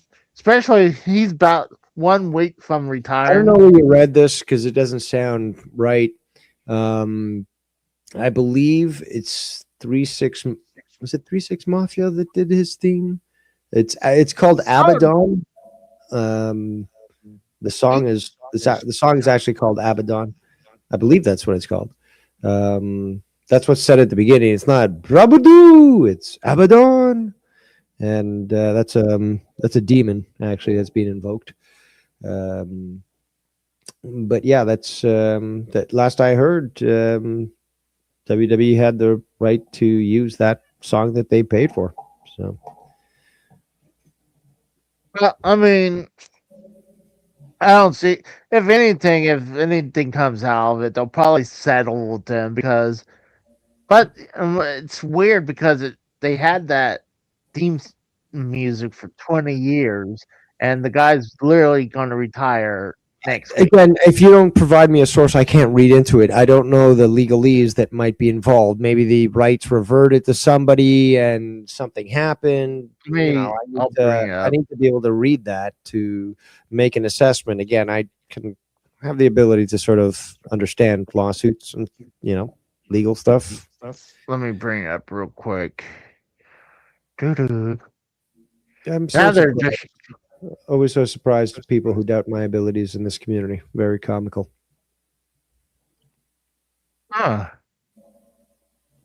Not just you. It's not you're not that special, Casey. There's many other people who doubt me. And yet I keep getting proven correct. So it's just like when I said, to you, Casey, I know more about wrestling and stuff. It's like, and you're like, how can you say that? I'm like, look at the shit that I did for so long with Joe Cronin, taking notes. Who the fuck takes notes? A fucking hardcore Mark who's doing his job to fucking, or again, I think I still have my reviews of Lucha Underground that I made for Joe. Extreme Wrestling podcast that he was going to start up with me and JB and him. Here it is. All the recordings that we made for that, and I made notes for fucking Lucha Underground. I'm a Mark, dude. So AEW better than WWE for wrestling. This ain't right here, but I just brought this up real quick. Give me 2 seconds. Horn arrangement. Okay, I see it on your screen. There it is. Right here, lawsuit John Cena's themes Proper sample credit. song. So this Yeah, this was 2 days ago. This was Thursday. Scroll down. What do we got? Got a lot of ads there in your page. Might want to choose a better browser. but So yeah, hold on. The company, the complaint reviews. So who filed this? That's what I want to know. Okay, so it says horn-driven intro and outro used in Cena's theme music was copied from a 1974 cover, recording arranged by Canadian band leader the late Pete Schofield. The complaint was submitted by Schofield's daughter, Kim Schofield, who says she now owns the copyrights to the record and the music she says is an original arrangement. I would have to hear this, what this guy did, what her father did, to hear whether or not Mm, it's true, to be able to catch it. Maybe that's the video that you're showing right now that will show it, but it's just like, I unless I can make that assessment from hearing what he supposedly made years ago. But again, mm, it wasn't John Cena that made this song. It was that other band. John I Cena, thought I thought I thought it was seen as I thought he did the song. to my I knowledge, it mean, wasn't him. but I mean, honestly, like, I mean, I you know the whole thing with Vanilla Ice and Queen, right? Where he stole the the beginning part from Queen from Under Pressure, Yeah. because there's some points when you put start Under Pressure, you don't know if that's gonna be Ice Ice Baby or Under Pressure, but they're both great songs. What song But were we just talking about? Sorry, slipping here. the between Vanilla's Ice Ice Baby and Queen's No, the one before that, the one I'm talking about. oh John Cena's theme Oh, music. thank you. I'm just trying to figure out. So the time is now. John Cena's iconic. It was primarily written by Cena himself with producer Jake One, along with other credited writers. So it wasn't Cena then. It's it was his producer and along with other credited writers. So it wasn't just him. Featuring sampled horns from Pete Schofield's "The Night the Lights Went Out in Georgia," leading to recent legal issues over the unlicensed sample. That's interesting. I guess I was wrong on that. I honestly remember reading that there was other people involved. Oh, Maybe it's that clip that he takes from the beginning, but again, when he starts a song, Babadon, that's taken from another song then. But okay, uh, I stand corrected. I don't know. I'm still kind of confused, but clearly, even Wikipedia is telling me that this shit was stolen. So I guess we're gonna see some sort of lawsuit. I'm definitely gonna. I hit watch later. I'm gonna definitely see how close it was. Like if it was like very minor, then it was like, come on. If it is, then they'll probably just had to settle. But I don't know. Right now on NXT Deadline, we got Mr. Iguana versus Ethan Page for the North American Championship belt. So this should be a good match. But What was good was fucking the ROH pay per view yesterday. That was great. I was trying to watch TNA's pay per view, but I thought that was going to be free. But they showed a little bit of it before they closed it, so it was like fuck. Because I was going to watch that instead of try to watch SmackDown. But I mean, how much was Ring of Honor's pay per view, or is that just under? Was that just under Honor Club, or you could order that through YouTube? I don't know me, Hardy. I sail the seven seas. Well, what? Here's another big wrestling uh, topic that should be discussed, because this, I believe, is where you talk wrestling. It's not monetize this, where it's supposed to be jokes and then they bring in the wrestling. This is all pure wrestling. Casey's Raw, watching NXT Deadline tonight. But oh my god, I'm fucking so stoned that I'm just distracting myself with the amount that I speak. I know I had something very important to say about wrestling. Oh, I got it. See, still not that retarded. Okay, so Netflix made an offer. People said, "Oh, Netflix bought out of fucking Warner, whatever was it? Yeah, Warner." Yeah, No. yeah. See, people are retarded, and the fucking journalists are scum. Okay, so basically, this was the proposed offer translation from their lies. There was a proposed offer from Netflix.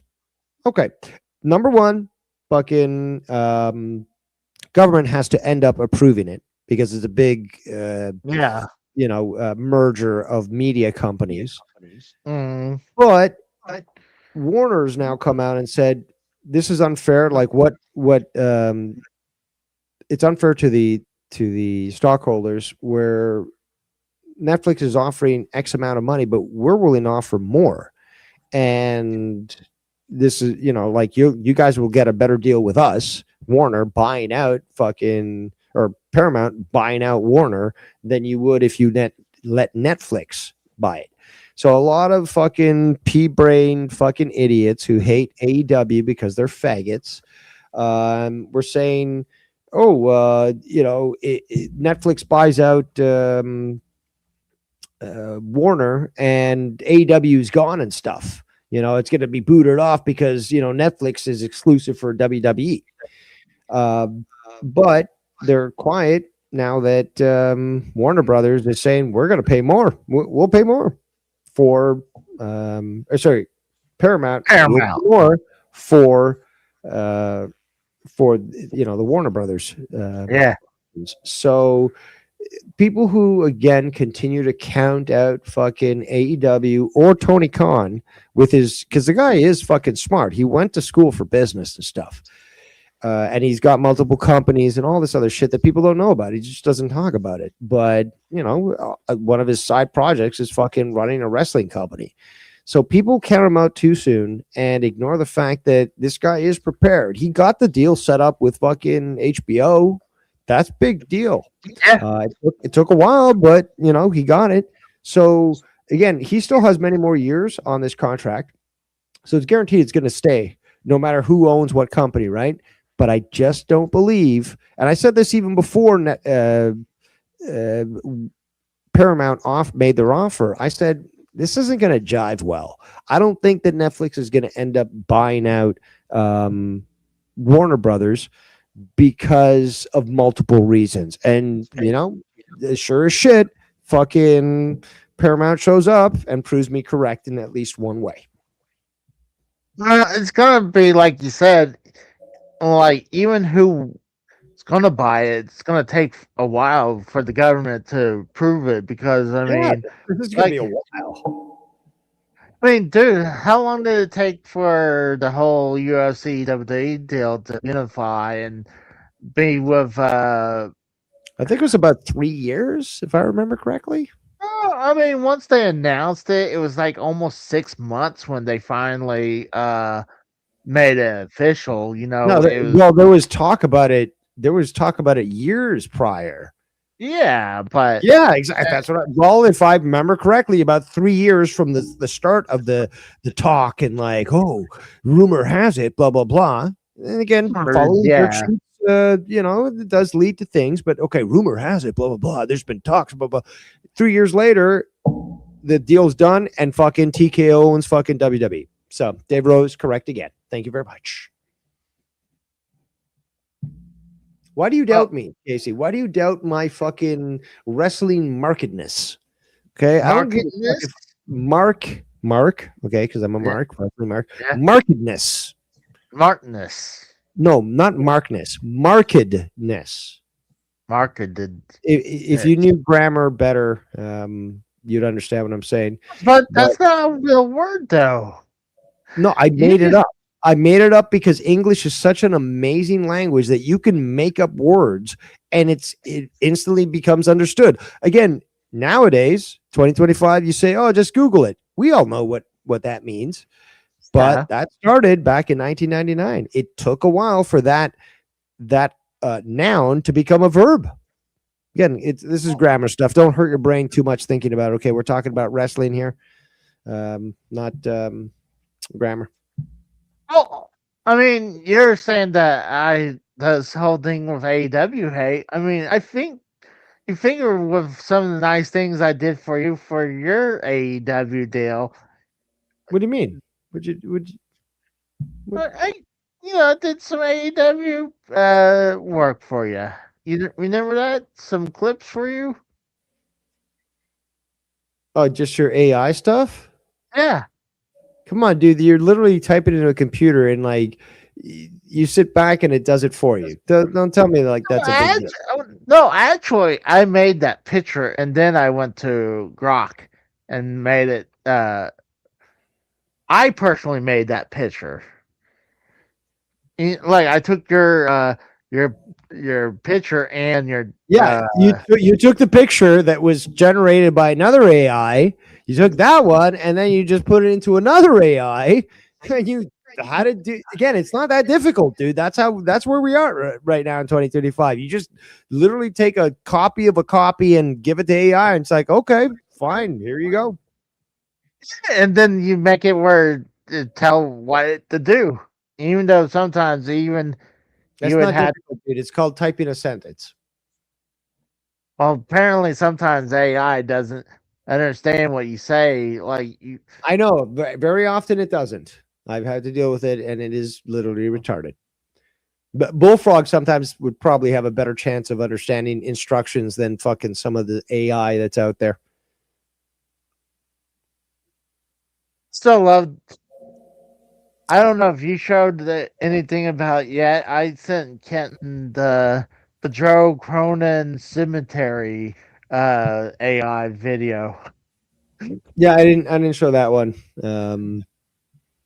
There's a lot of them out there, and again, I needed to get through the show.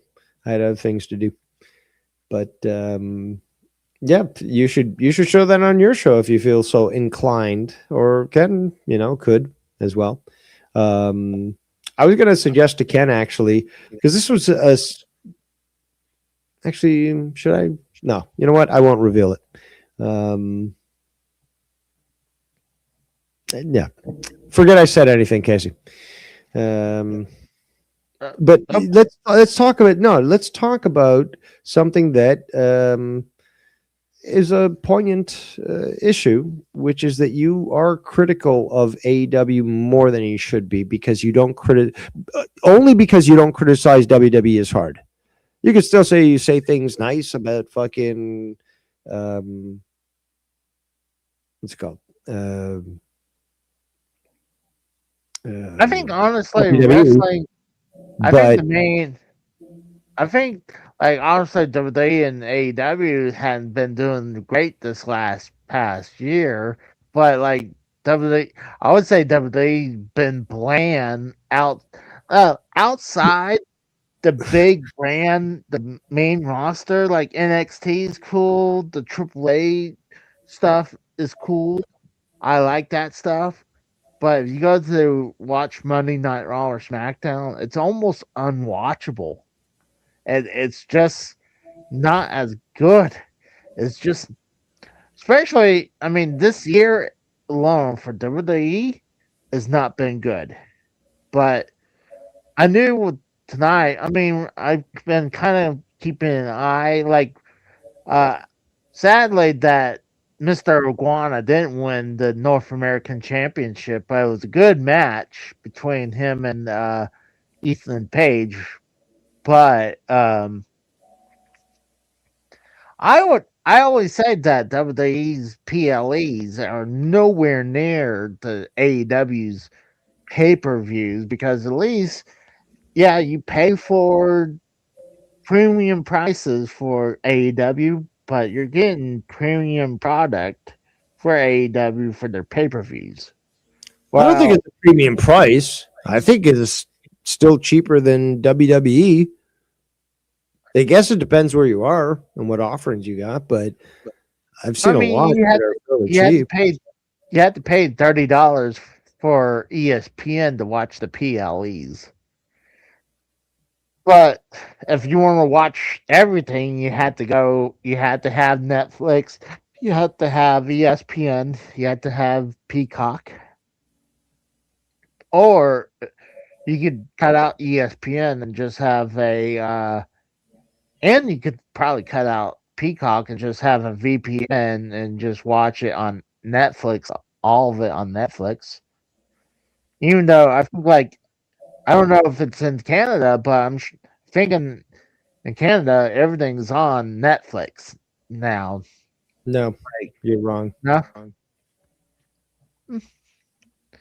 but I mean, but I'm just saying like it's like I still say AEW is still at least getting.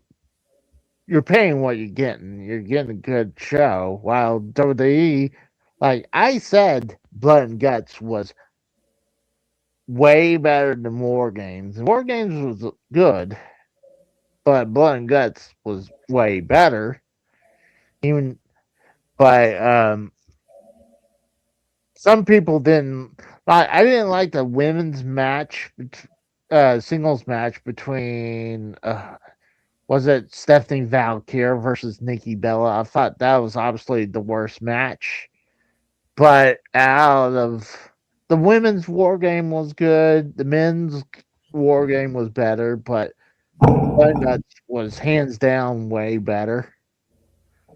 But I don't know, WWE's product on the main roster has been bland.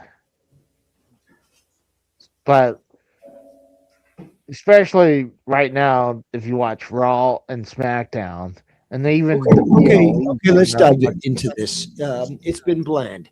For how long would you say it's been bland? It's December 6th, 2025 right now. So how long has it been?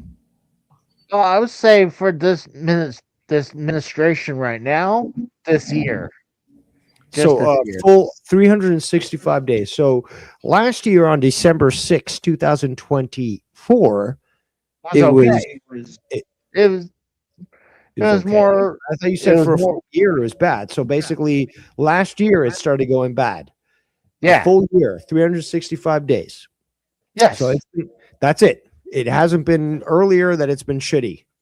Well, but when Vince McMahon was running it for like the last 10 years of his reign was horrible. It was to the point where, like, if Vince wasn't, I was to the point like I was about to stop watching everything. So it was like the 10 years. Then when Vince was still running, it was horrible. It was pretty much unwatchable. The only thing that was good at that time was Bloodline and the Sami Zayn thing. No, but you said everything that you said. You just said everything Vince McMahon was doing was bad, and then after it was 10 years of also bad. Without, I mean, what? No, the 10 years when Vince, the last 10 years with Vince has been pretty bad. I said okay. Let me rephrase it. When was the last time fucking WWE was good? I'm trying to figure out the timeline here. When was the last time it was good? I would say 23, 24. So last year. Yeah, like last year. So then why are you just rolling over the point that I just made? So I said, what came prior to that made it good? And you're like, well, Vince McMahon sucked, while he was owning it. But hold on, that's what came before. So how can you say it only was lasting 10 years when it's clearly goes further back as to how long it's been sucking? That's what I'm saying. My God, dude, when I was reviewing wrestling with Joe Cronin, it was sucking. Okay, I remember in fucking 2011, 2012, it was fucking, I was enjoying that a lot in 2011, 2012. You had Nexus, you had fucking Orton doing fucking crazy shit. Cena wasn't doing too bad. That was, I enjoyed that era.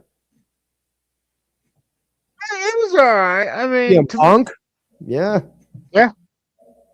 But it's like, It's like what? It's like what? It's like after the Ruthless Aggression era, it was just not as good anymore. The Ruthless without roofs? They have no roofs? Or as Joe says, roughs?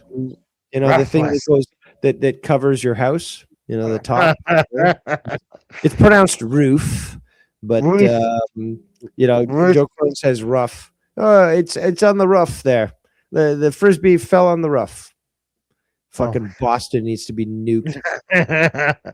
That accent alone justifies it, okay? The Boston accent alone justifies nuking Boston. But I'm not wrong.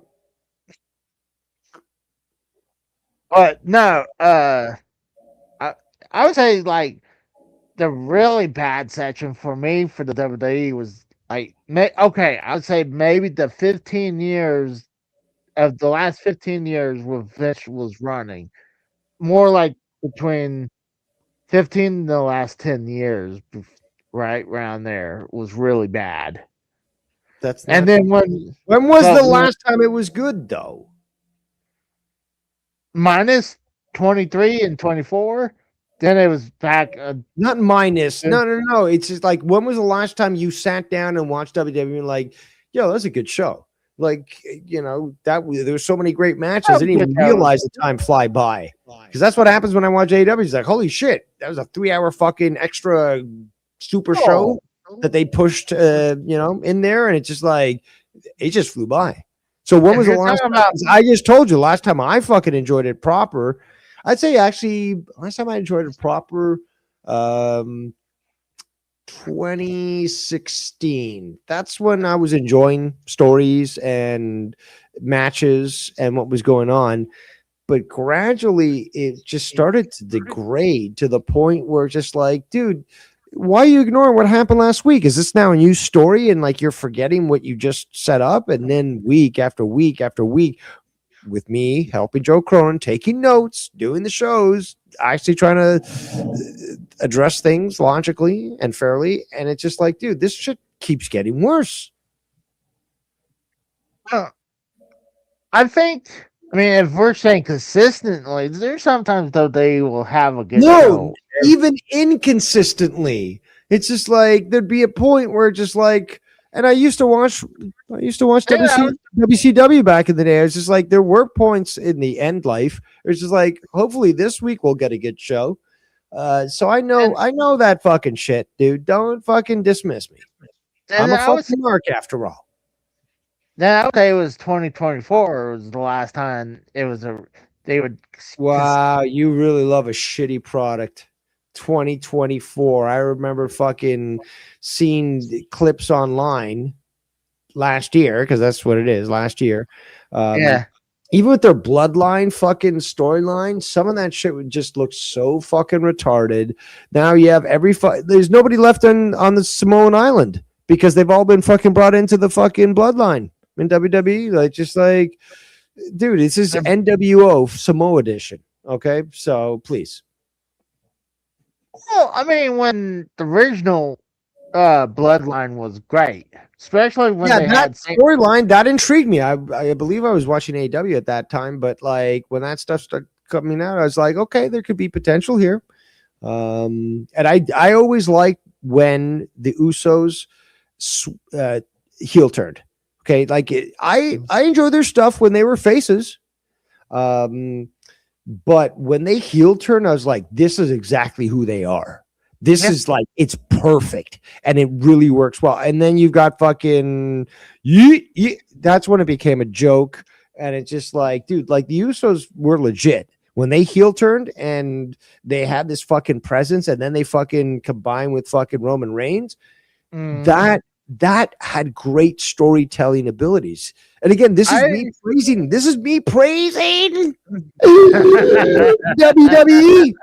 But nobody can fucking say I didn't fucking get enamored with certain storylines or certain people uh, involved in these sorts of things. dude, there's like this chick coming down, Tatum Paxley. She looks like Paige 2.0. She's hot as fuck. I'd fuck her.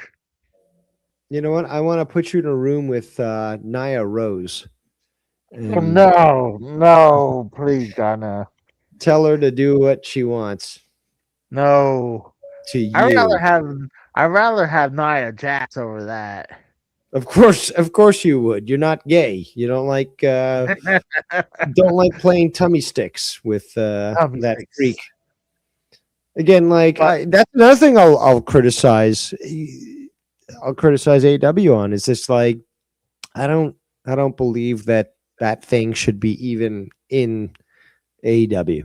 Um, It's a don't fucking care. man. It's a fucking man, and it's wrestling in the female, you know, sort of roster. Now, if you want to run a freak show, right? Because there is that Mexican, that Mexican wrestler that's a man but plays as a woman. It's like a drag queen, I guess. That's the Mm, difference, though. This is a drag queen. Like drag queens are basically gay guys who just like to dress up in female clothes, but they know that they're a man, right? They're not these types of people. They're like, oh, I believe that I'm a woman because I just said so, right? Um, Dave, I'm at work. You have to carry the show. Says Joe Compton. Joe Compton. Thank you so much for joining us here.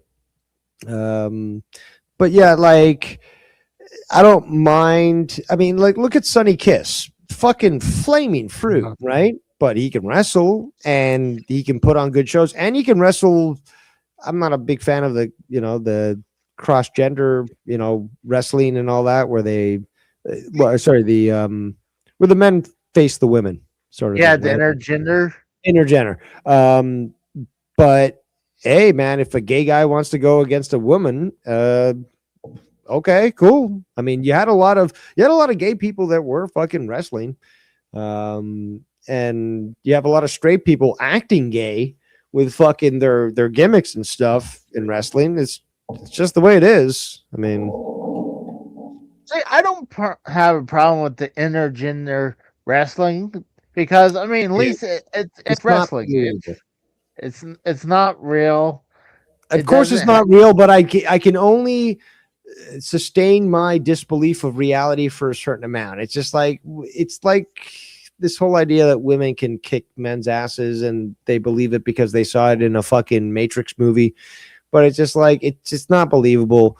Go on. And although women could do some great fucking moves and shit, there can be certain believe like Megan Bain. Megan Bain, you see how tall she is and how big she is? Like No. she's an Amazon. Literally, she's a fucking Amazon. She's got good proportions. She doesn't look like a freak like fucking Nia Rose. And she is full woman, but like she's death by snoo snoo. Do you understand that term? Death by snoo snoo? Because that's what she would do. Well, I mean, what about China? I could believe she probably can kick men's ass. Probably. Well, that's okay. So there's another example.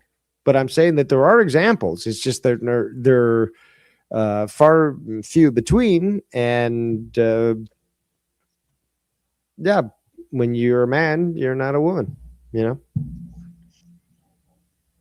Well, AEW, I think they'll be down here in January. So I'll probably, if it's not like crazy price, I'll go to watch it again. I enjoyed my time when they had both Dynamite and actually they had Dynamite and a Rampage recording that night. Well, you should So, carry a sign that shits on me, like Dave Rose is a liar or something, and hold up. but no, I had a fun time while there. Like I don't even think I ever been to a wrestling show that I didn't have a fun time. But oh, this might be the first time Joe Hendry shows up as an NXT wrestler instead of being a TNA guy tonight. You know what you need to do is you need to make videos, a series of videos that outnumbers the ones you've made for AEW, and criticize WWE, whether it be Triple H or somebody else, and prove that you are fair, because you can criticize AEW. That's fine. You've done that excessively. Oh, But numerically, there should be more against WWE. So let's see it. You're great at making AIs on fucking Bullfrog. Now let's see it for you to criticize WWE. Can you be proper? Rather than a yes man like all the faggots that love Joe. Can you be proper and tell the truth when it comes to WWE? I mean, there's not anything real obvious. And the only thing I could think of is Jay like Project. Uso? Oh, so you like yeet, yeet, yeet, yeet. What are you, fucking 4 years old? Fucking, what is that? What's that the thing that kids are saying these days? 6'7"? 6'7"? Really? Yeah, No, I don't get that. I saw small kids. Like, I don't know if they were 5, 6 years old Mm, in the grocery store the other day, and they said that, and I wanted their mother was there, but I wanted to fucking boot them in the face, both of them.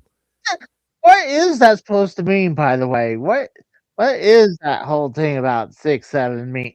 I'm the It, Google. it's the further retardation of society. It's a I just popular don't. meme.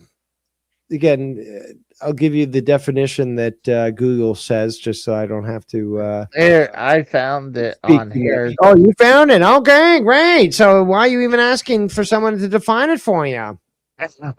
It It's a says popular internet meme and slang that is intentionally nonsensical and does not have a fixed meaning, which obviously that should make sense to people that if you know who you're dealing with, you'd understand this. I mean, I shouldn't have to explain it, but it originates from a rap song called "Doot Doot" by Skrilla. It really means nothing. dude, back in my day, we'd say stupid shit too, and we'd be like, and again, it's just fucking nonsensical. It's just like, It's oh, let's just say that. Oh, well, what are these kids saying? What are, it's stupid. That you is the know, stupid. and I'm totally justified in booting kids, especially well, sorry, 5 to 6 year olds in the face, um, for saying such insolent things. Um, and one of those kids, actually, just to let you know, it was in the grocery store, and for some reason, this kid was just going up to his mother and just slapping her, like slapping her ass Oh and shit. wow, wow. And the retard mother, as she was, no discipline. She just let him do it, and then she'd like tell him, "Yo, stop, stop," and then she'd go back to fucking sorting the fruits and all that, and she'd get slapped again by this kid.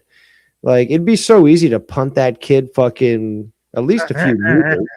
Um, and that really is what the world deserves. A fucking totalitarian Dave rule. I will make this planet better, Casey. So vote for me.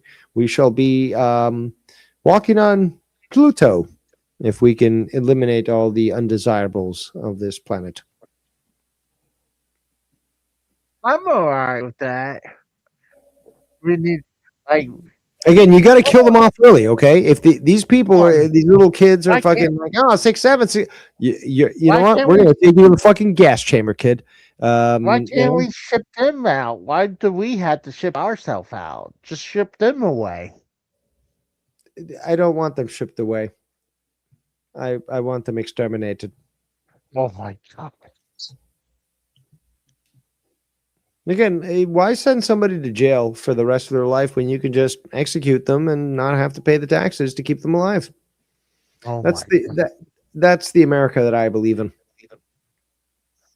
Uh, that's slowly getting withering away. I mean, more and more states are getting rid of that. Like the only couple states that are still kind of doing that. Like I think one state is like allows to choose your way to be executed. Like there's, I think someone recently was executed by oh god, what's it called? Being shot at the fire line, whatever they call it. I don't But know. where they have a bunch of people shooting rifles at you. Trying to think what it's called. Can't think of it right now. But someone was pretty much executed by a fire line. So um, I I think that's very rare that happens, and it's getting more and more rare because more and more states are outlawing executions. They're like the one I don't think will ever probably get rid of it, or be the last one, or it'll probably be Texas. But We shall see.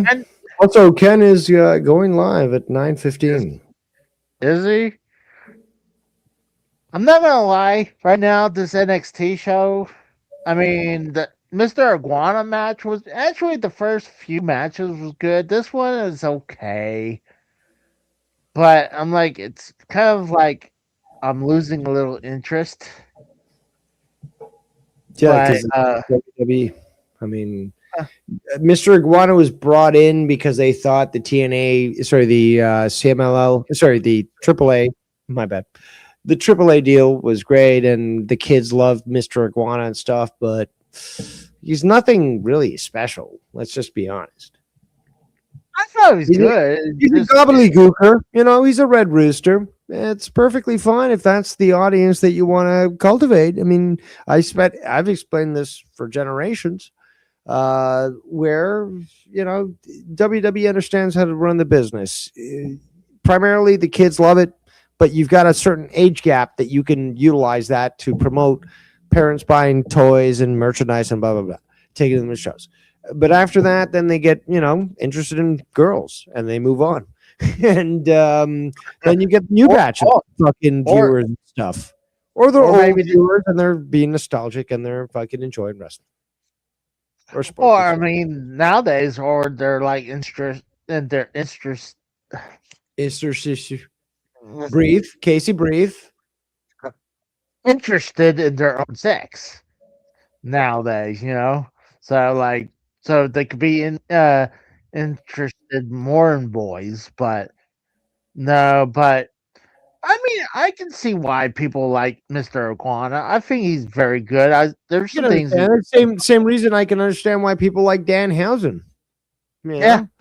It's nothing. He doesn't do anything for me. Tommy loves him, but it's just like, okay, cool. I think he's Canadian. I think he's Canadian. I'm not sure. I mean, he wears the Canadian tuxedo all the time. But That's fucking Orange Cassidy, dude. yeah, that's Orange Cat. I thought you said Orange Cassidy. No, I was talking about fucking Danhausen. Danhausen, not Dan Housing. He's not a housing project.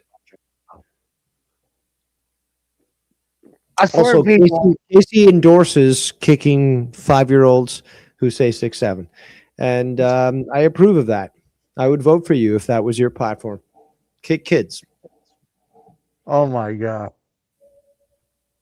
I'm not Ryan though.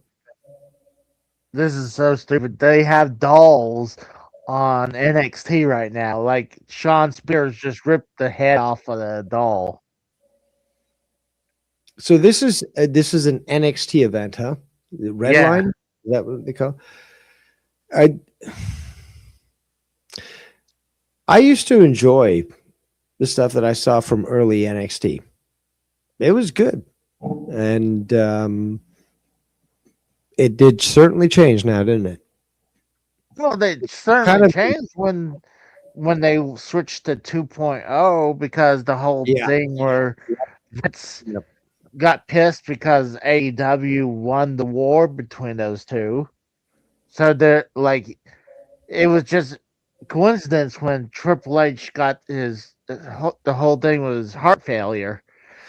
And then when that happens, Vince is like, well, we were losing to AEW, so we're gonna shit can the black and gold idea and make it 2.0 and bring it back down to where's the development show. It was always a development show. It was Oh yeah, but it was starting to gain ground where it was honestly the better show. Yeah, actually, no, you're right there. Is that it started getting to the point where it got more spotlight than WWE product, and the people that were there were really establishing a legacy that, in most cases, did transfer once they got onto the main roster, but they were doing so well that they were outshining. They were outshining WWE on their regular shows. Oh yeah, like especially their pay-per-views. Like if they were going to compete with WWE's main roster pay per view, they would 99% of the time they would annihilate them because the show was way better to watch NXT takeovers than even WrestleMania. And something that you and other retards will criticize about, oh, well, what about small fucking audiences watching AEW in a small venue and stuff?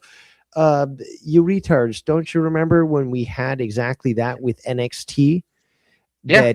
That again, small venue, fine, but the fucking shows were great and the audience fucking was electric. So WWE had, again, with NXT, they were running shit so enjoyably that it was outshining, as I said earlier, the main roster in those events there, and Vince could not have that. And again, Casey, you can never ever fucking utter that I, did not have a passion for WWE. Just because I know that AEW is better at wrestling. Okay, sports entertainment, WWE's got it. They're better than AEW, no problem. Fucking all $1 million for fucking, explosions and fucking nitro and all that sort of shit. But like, it's not the same. Okay, Casey, it's not. I agree with that. I agree. The wrestling. Well, then I expect fucking 30 videos shitting on WWE and 20 videos shitting on AEW. Okay, there's got to be a balance, Casey. So I expect on my desk by tomorrow morning, 30 videos shitting on WWE. Again, they're only 30 seconds long. You do these and fucking you take the lazy way out and you use AI. So let AI fucking shit on WWE. I assume you didn't like that that Tony Khan interview that I posted in the Discord. No, there wasn't anything wrong that was said in that. I mean, again, why don't you play it? Why don't you play it for the people so that they hear it? Because I didn't hear anything wrong with it. All right, hold on. Give me a second to find. I had to go me real quick, so we better hurry up because Ken's show is starting soon. And you know where I'll be. Shitting on Mello. Asking about the tunnels. What about the tunnels, Mello? What about the tunnels in New York City where the kids got raped with the Jews? The tunnels? The tunnels. You mean like the OCC tunnels? Tunnels. The tunnels. The tunnels, the Jewish tunnels, the child trafficking. The tunnels. Okay, I thought you were talking about like there's the tunnels from there's a. Dude, I'm drunk. I'm not retarded. I mean, like, I'm not mispronouncing shit. What are you saying? I thought you said the tunnels. What is a tunnel? What the fuck is a tunnel? It's the biker group that they used to build bikes for the. I have no idea what the fuck you're talking about. This is the craziest show ever. But here's the Tony Khan interview from Sora. Me, do you care about the money? Do you care about the ratings? I don't. Honestly, I couldn't care less. What I care about are the sickos, the ones who stay up all night to watch somebody get slammed through a pane of glass, the ones who cheer when the barbed wire sparks. That people keep asking me, do you care about? Yeah, I guess I'm one of those guys, and that's exactly why I tune in. Why is this a big deal? Is this supposed to be a flex? Because it certainly doesn't look like one.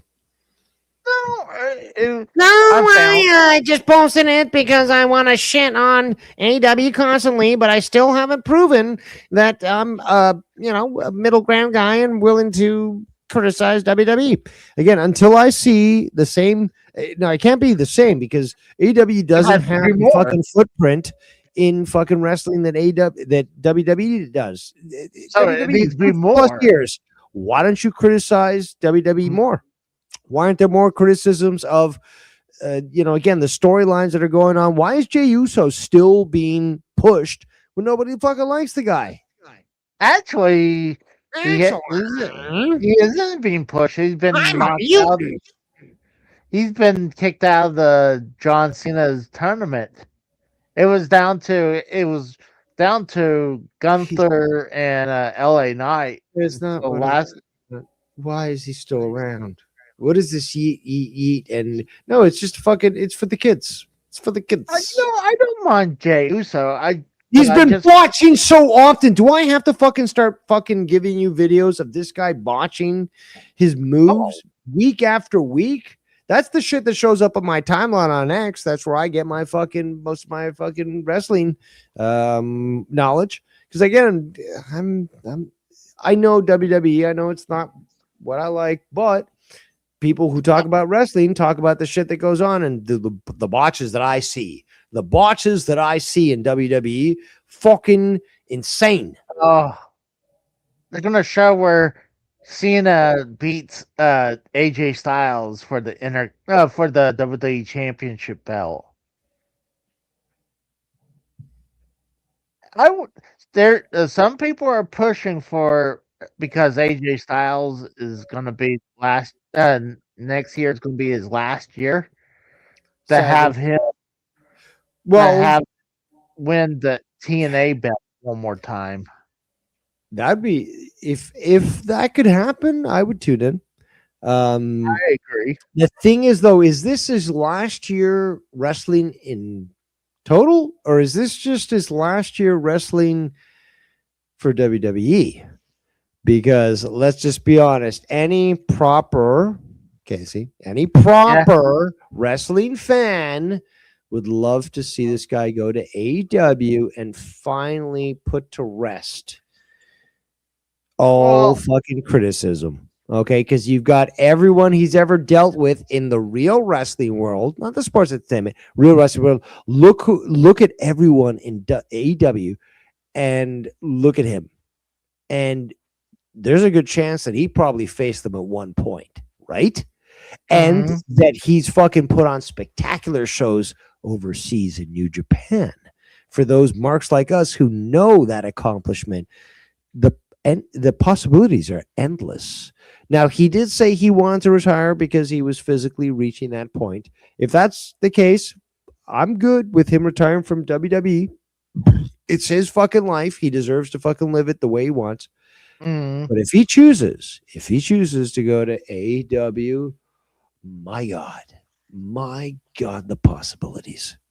Oh yeah, I mean I agree with that because AJ Styles. I mean, if there's a few people he wrestled, even like the smaller companies, honestly, but like there's some matches we hadn't seen in a long time or not at all. So I would love to see that.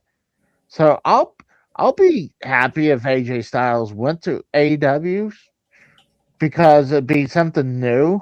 That's why it's kind of like I'm down for Chris Jericho to show up one more time WWE because It's gonna happen, obviously. It's good. It's just a matter of time. And that it looks like that may be where he retires.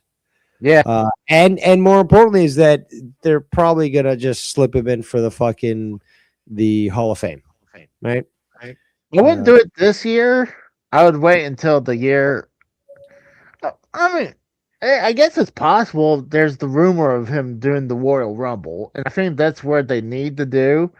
But I'm not gonna lie, if I would pop if instead of hear the Jericho music, if I hear Judas instead. That's why I want to I would certainly like that. That surprise would be great. And he owns that song. And Chris, he's very smart when it comes to business deals and all that, and usage and payment and stuff. So I know that if again the lights turn off and then you hear Judas, that the crowd's going to go nuts. Yeah. Because the marks are in the audience. Plus, you've got retarded people as well in the audience that'll just cheer for whatever is said. And you've got the insertion of cheers by WWE who put it in there anyways. So it just sounds like it's like the whole crowd's erupting. Well, that's just the way it is. But It is quite hilarious. Now, And, Gabe, go I ahead. was going to say it is possible because I mean, look at Cody. I mean, he came in with Kingdom. I mean, he went there. No, not only that was his You know AEW. why? Because Tony Khan had no problem with him owning his own fucking theme and his own image and stuff. He wasn't like WWE. It's like, we own your image, we own your name, we own your fucking song. And if you want to keep wrestling, you're gonna have to change your entire identity because we own fucking what you made yourself. We just fucking copyrighted it and you can't buy it back. So again, it's I, WWE that's the evil here. Okay. But I, I am going to take off. Maybe take a pee pee. And Ken show's coming on soon. And let's be I'll honest, I'm probably, looking forward to that show. I'll But probably you be joining you guys in a little bit. I'm gonna finish watching Deadline, and then I'll see.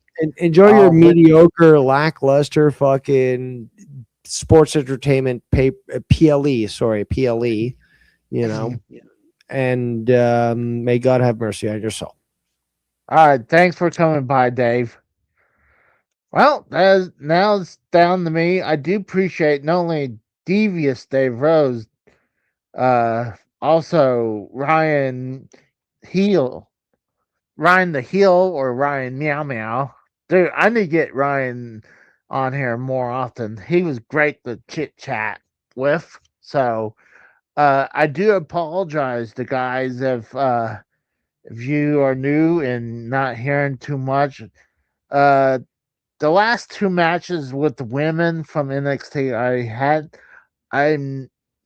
don't know them that much, so it's hard for me to um commentate about who is who and what they're doing when like, oh, this woman did that, like, so.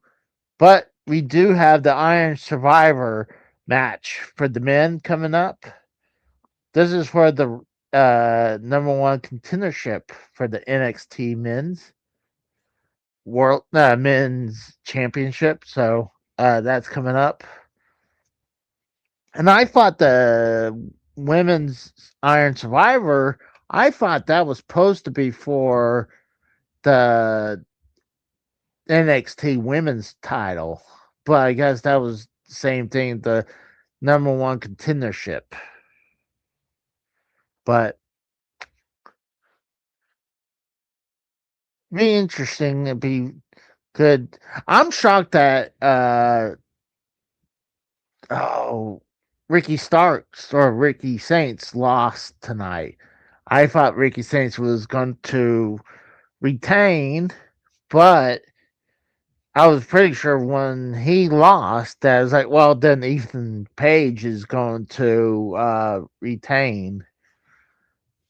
So, yep, the men's Iron Survivors Challenge.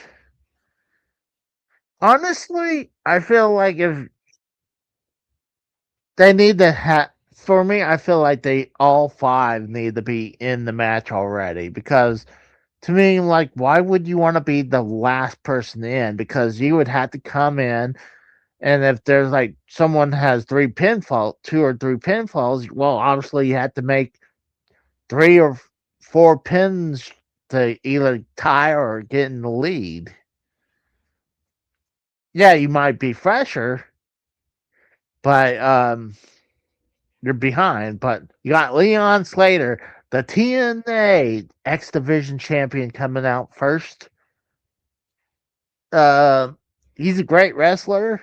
He's the youngest TNA X Division champion. Him and Javon Evans had a great match. So I doubt he's gonna win. I think he's like on the lower end to win. But I'm glad that he's gonna be in NXT Deadline representing TNA. See who's gonna fight. I'm predicting Joe Hendry is gonna win this match because I think they'd be best for to promote as Joe Hendry. See who's See who's coming out next. They're waiting forever. That might be Joe Hendry. No, it's Javon Evans coming out. So it's them Javon Evans versus Leon Slater 2 for right now. So that's cool. I'm alright with that. Because between those two for the TNA X Division belt it was a great match. The only thing that this whole thing with the penalty box stuff is kind of stupid. I hate the penalty box idea because I know TNA did that whole thing with the King of the Mountain match where they're trying to change it from the ladder match or the TLC where instead of bringing the belt down or getting the belt, you had to make a pinfall and then you take the belt and you hang it. I'm like, I don't like that makes no sense. I mean, that's like changing the wheel. Then, like the wheel is like perfect with a ladder match or TLC. After that, it's kind of like you're trying to change the wheel. But the Iron Survivor has started. Both competitors in different corners right now. I hate where it takes a little bit of time for them to feel each other out. Javon Evans tried to go for a springboard cutter, and it was more than just like a Cody cutter. He kind of launched himself up to go for the cutter. So it'd be a hell of a match between these two. See if either or Leon Slater beat him the last time to retain the TNA X Division title. They're both kind of wrapped up each other. They kind of look like they were going to do the test of strength. I heard Corona from Leon Slater. It's going so fast right now. We got Tyler Helton World. What's up, dude? Saying, yo, what's up, man? Once this match is over, I'm pretty much gonna call it a night, and I'll be heading to my friend Foulmouth Ken's show.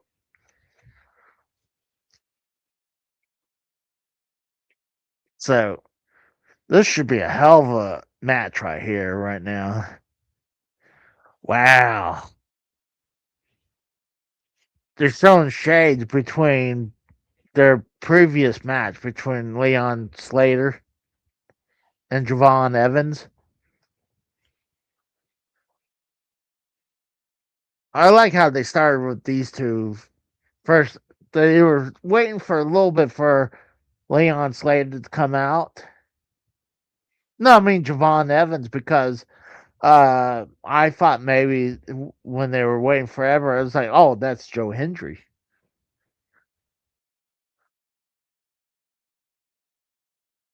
But we'll see how this goes. We're about heading to 3 minutes on the timer. Like you definitely, I think you want to be the third or fourth guy. You don't want to be number 5 guy coming in because yeah, you'd be fresh, but you'd be way behind. Unless they're all zeros when the 5th guy enters, then obviously you have the advantage. Oh, that was a big drop kick from Javon Evans. And a smack from Javon Evans in the corner to the chest to Evans. No, I mean to Slater, I mean.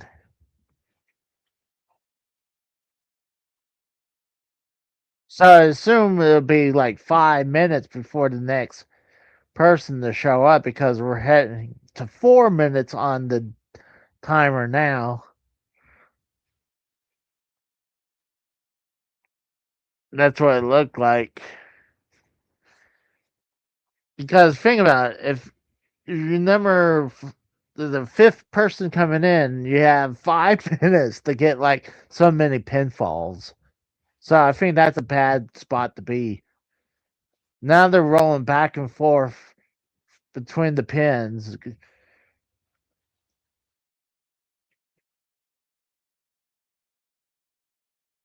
God damn it. Fucking kids up there stomping. They're running around stomping.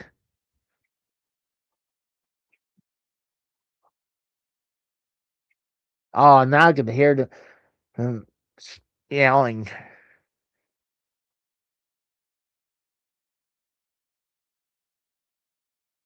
Yeah, 20 seconds now from the next competitor coming out. 15 seconds. 10 seconds. 9, 8, 7, 6, 5, 4, 3, 2, 1. Miles Bourne is coming out.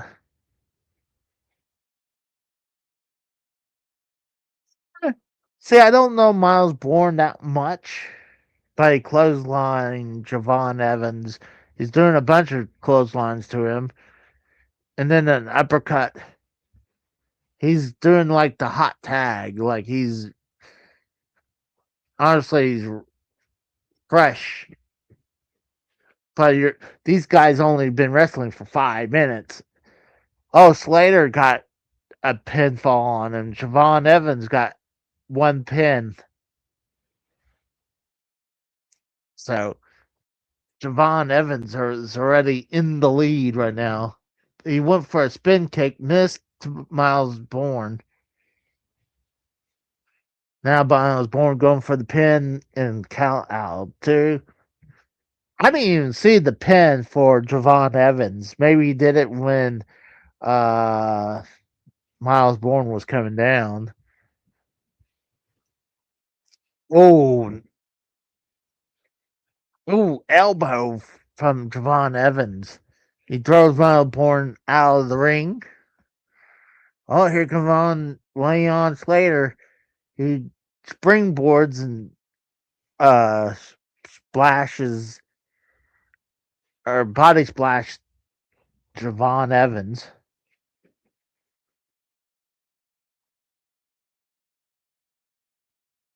Hold on, I gotta do something real quick. These people are like, I'm about to start pounding on my ceiling in a second. You might see me go boom boom in a second. Oh wow! Now, whoa, wow! Now they're all three are outside of the ring. Some Miles Bourne did a somersault over the or moonsault over the top rope and landed on both of them. And now he's going for a pin in the count two on Slater.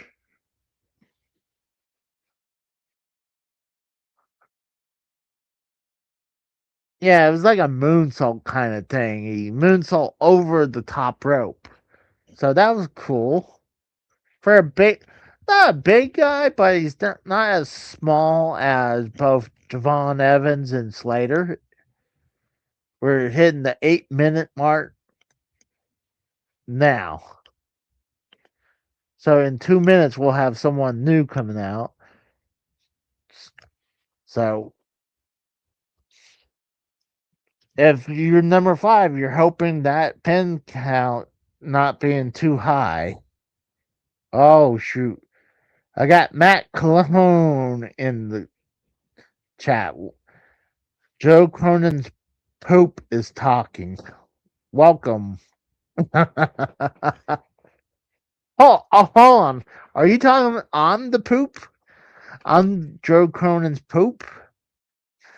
Or, or are you saying you're the poop?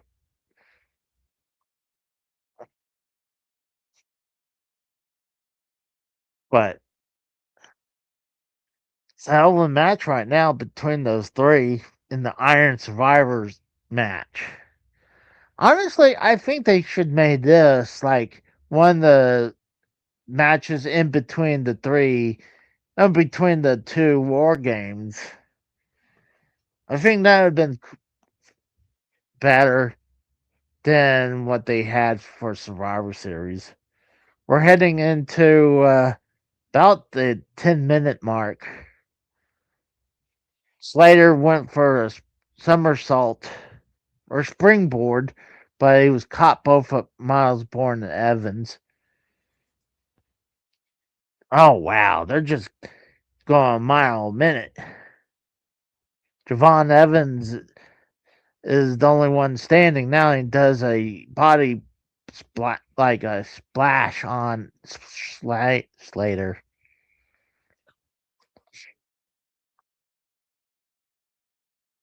Oh, 5 seconds to the next person coming out.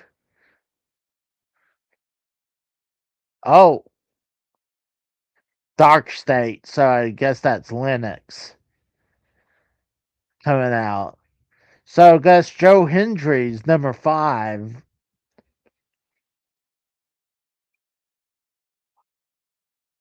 Dark State. We know he ain't winning it either. He's not winning it, and hate to say it, Leon Slater ain't gonna win it either. So it's either Javon Evans or Joe Hendry, and I'm leaning more to Joe Hendry.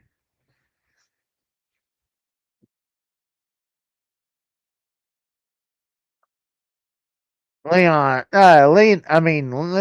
did a suplex on Miles.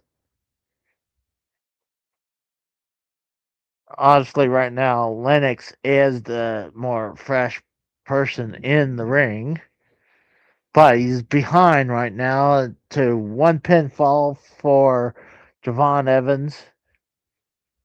So he's not far behind, but he has to get 2 pinfalls to start winning.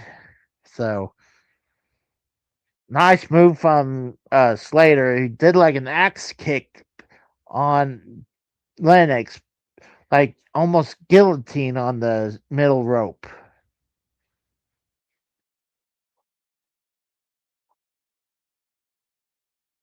Now, Javon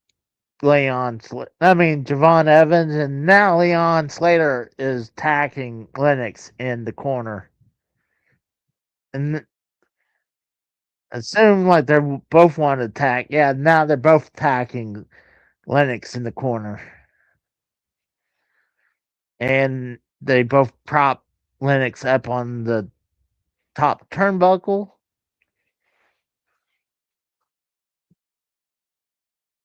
And probably a double suplex. Nope, Lennox knocks down Javon and Leon down. I thought they would be like doing a double suplex. Oh, they're gonna build something. I can already see it. Got Born with a doomsday device. Oh shoot. Lennox got pinned.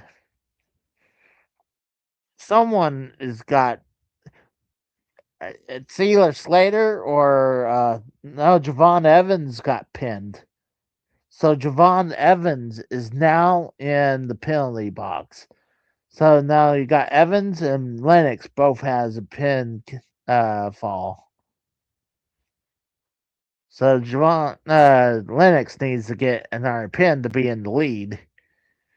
2 minutes before the next opponent. So I guess this will give 10 minutes to Joe Hendry to have a shot. So that you're still like behind, but not too far behind. But Joe Hendry would need to make up time. Oh, nice axe kick from Leon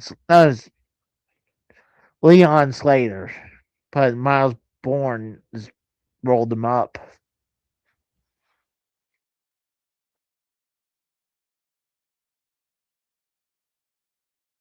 Javon Evans still in the penalty box. Miles Bourne is attacking. Oh, he threw Slater in the corner and splashes Lennox, and then God, they're going so fast. It's hard for me. Oh, Javon Evans comes out and he pushes Slater off the corner. He jumps. He does a jump spring. He jumps off the top rope and clothesline Miles Bourne. And Javon Evans did a frog splash on Miles Bourne, but only got 2 counts. Now he's going for Javon Evans going to the top rope again, but he's stopped by Lennox. What the hell's Lennox gonna do? Oh, they're about to build. Oh, for a second I thought they're gonna build like the super tower deal. Oh, here comes Joe Hendry. Joe Hendry's wasting time during his intro.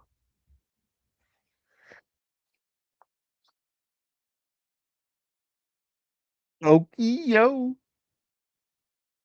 Here comes Joe Hendry. Just doing a bunch of uh clothesline. Back neck break, reverse neck breaker. And now he got Javon Evans and he grill presses him. He's waiting for Leon Slater to come up. Oh, he's getting both Leon Slater and Javon Evans and grill press both of them, and Joe Hendry does the kip up. And he's like, oh, he's angry. Oh, he's going for the standing ovation. Believe, we believe, we. Yeah, he's going for the standing ovation on Leon Slater, but was stopped by Lennox. Now Lennox is attacking Joe Hendry.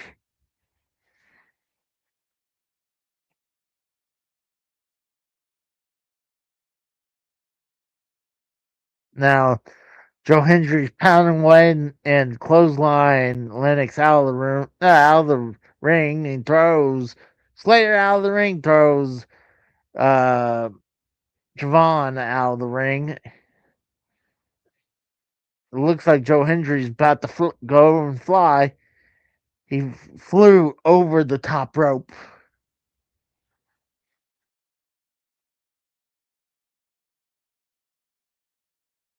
Yeah, he just kind of jumped over the top rope, almost kind of like going for like a, wouldn't say it was some kind of dive, but Joe Hendry tried to go for a standing ovation, but it was reversed. Then it was reversed again.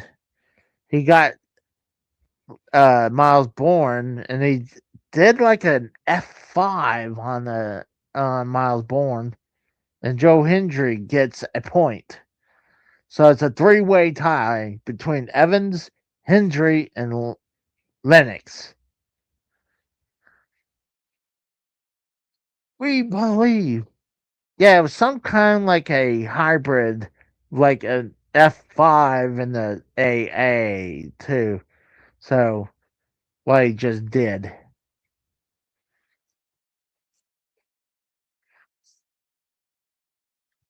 Oh, oh gosh. Javon Evans was trying to stop Joe Hendry. Javon Evans rolled up Joe Hendry, but got only a 2 count.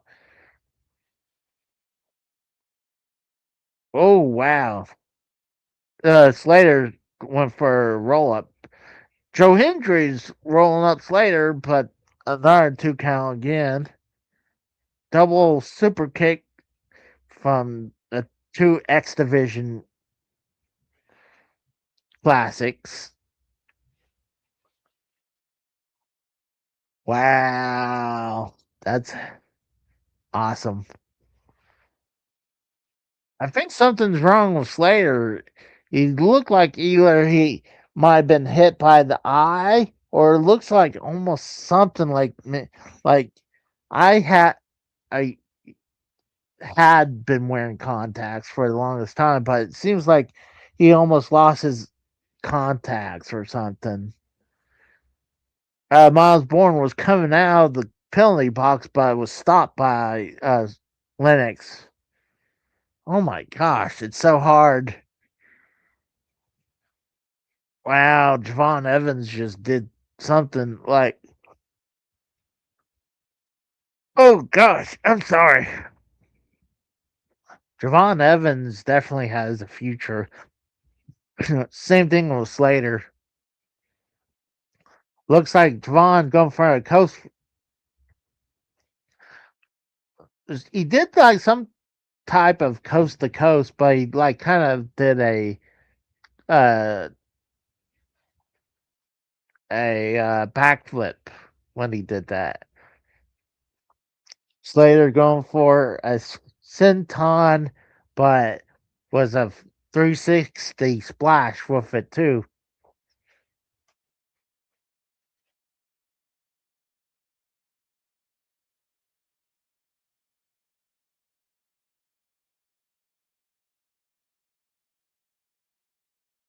I believe Joe Hendry just got pinned after.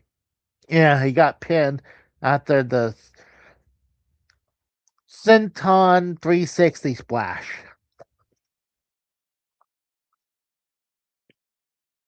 Now it's I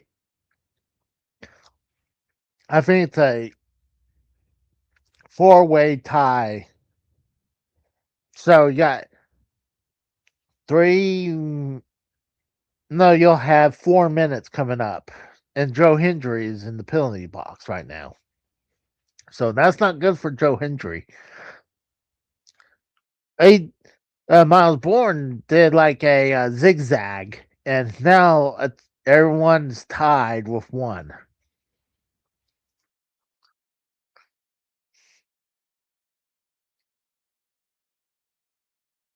So we're starting off with 0. Now they open the penalty box with Joe Hendry, and Lennox is attacking Joe Hendry in the penalty box. No, they had to put him in the penalty box. So Hendry has 2-1-0. He's free, but Hendry is on the ground. Lennox has a minute, so Lennox is not looking good because he's going to be in there for damn near to the almost like 2 minutes what's left in the match, and that Joe Hendry came back and started just smashing him all over the penalty box, and Hendry's out now. Oh wow, cutter from Javon Evans, clothesline from Joe Hendry to Javon Evans. Damn, I'm getting dry mouth. I don't know how.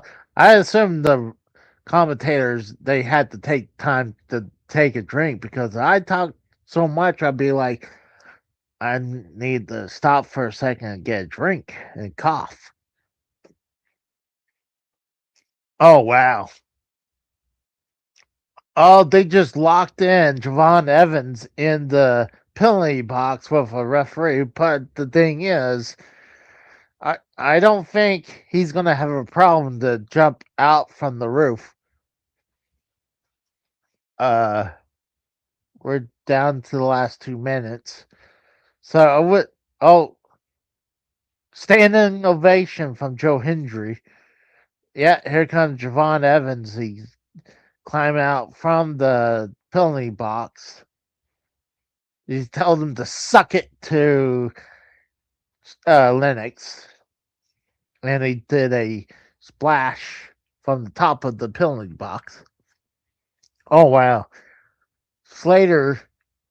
Oh my, it's just so much action. It's hard to axe kick from Slater to Joe Hendry. There from Javon to Slater. Another an avalanche cutter from Javon Evans.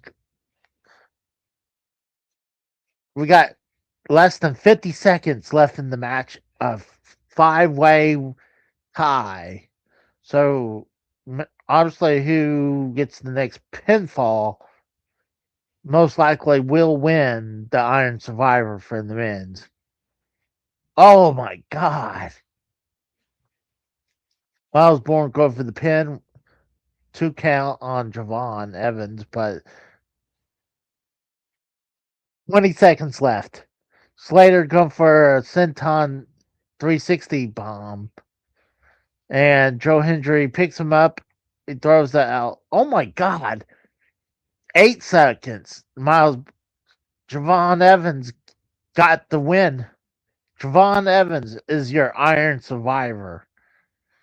At the very last few seconds, he rolled up Miles Bourne. Javon Evans, yeah, is your Iron Survivor. Well done. I figure it was either one or two people. I thought it was either Javon Evans or Joe Hendry. I went for Joe Hendry, so I was wrong about that. But I knew it wasn't going to be Lennox or Bourne. I mean, I knew it wouldn't be Bourne or Slater. Or Slater and Lennox for reasons. I wasn't sure about Bourne, but I was pretty sure it was either Javon Evans or Joe Hendry. So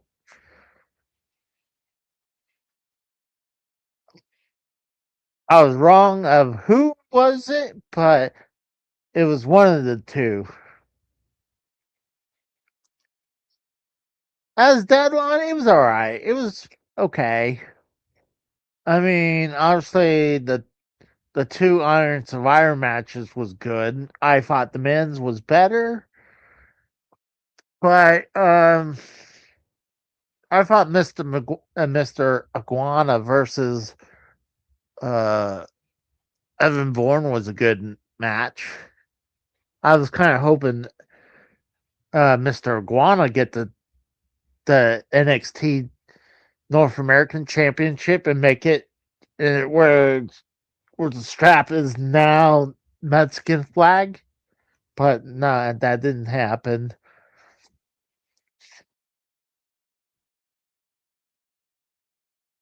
Oh, Javon Evans get a title match against Obafemi on the CW on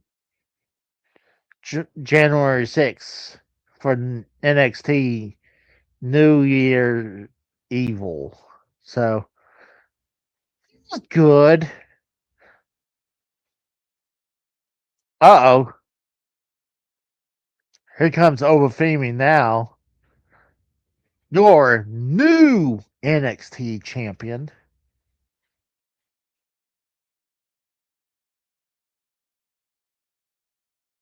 Paul Levesque, Lee Fittings, and Shawn Michaels.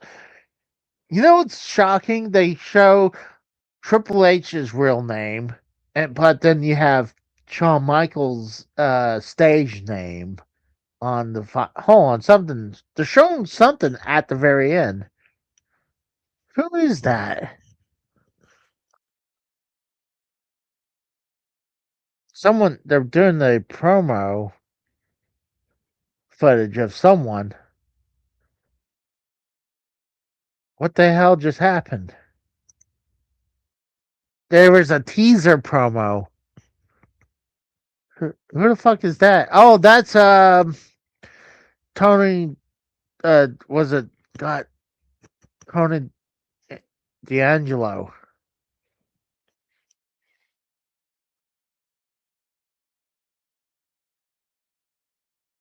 He just sprinkled a bunch of black stuff on him, like paper, black paper.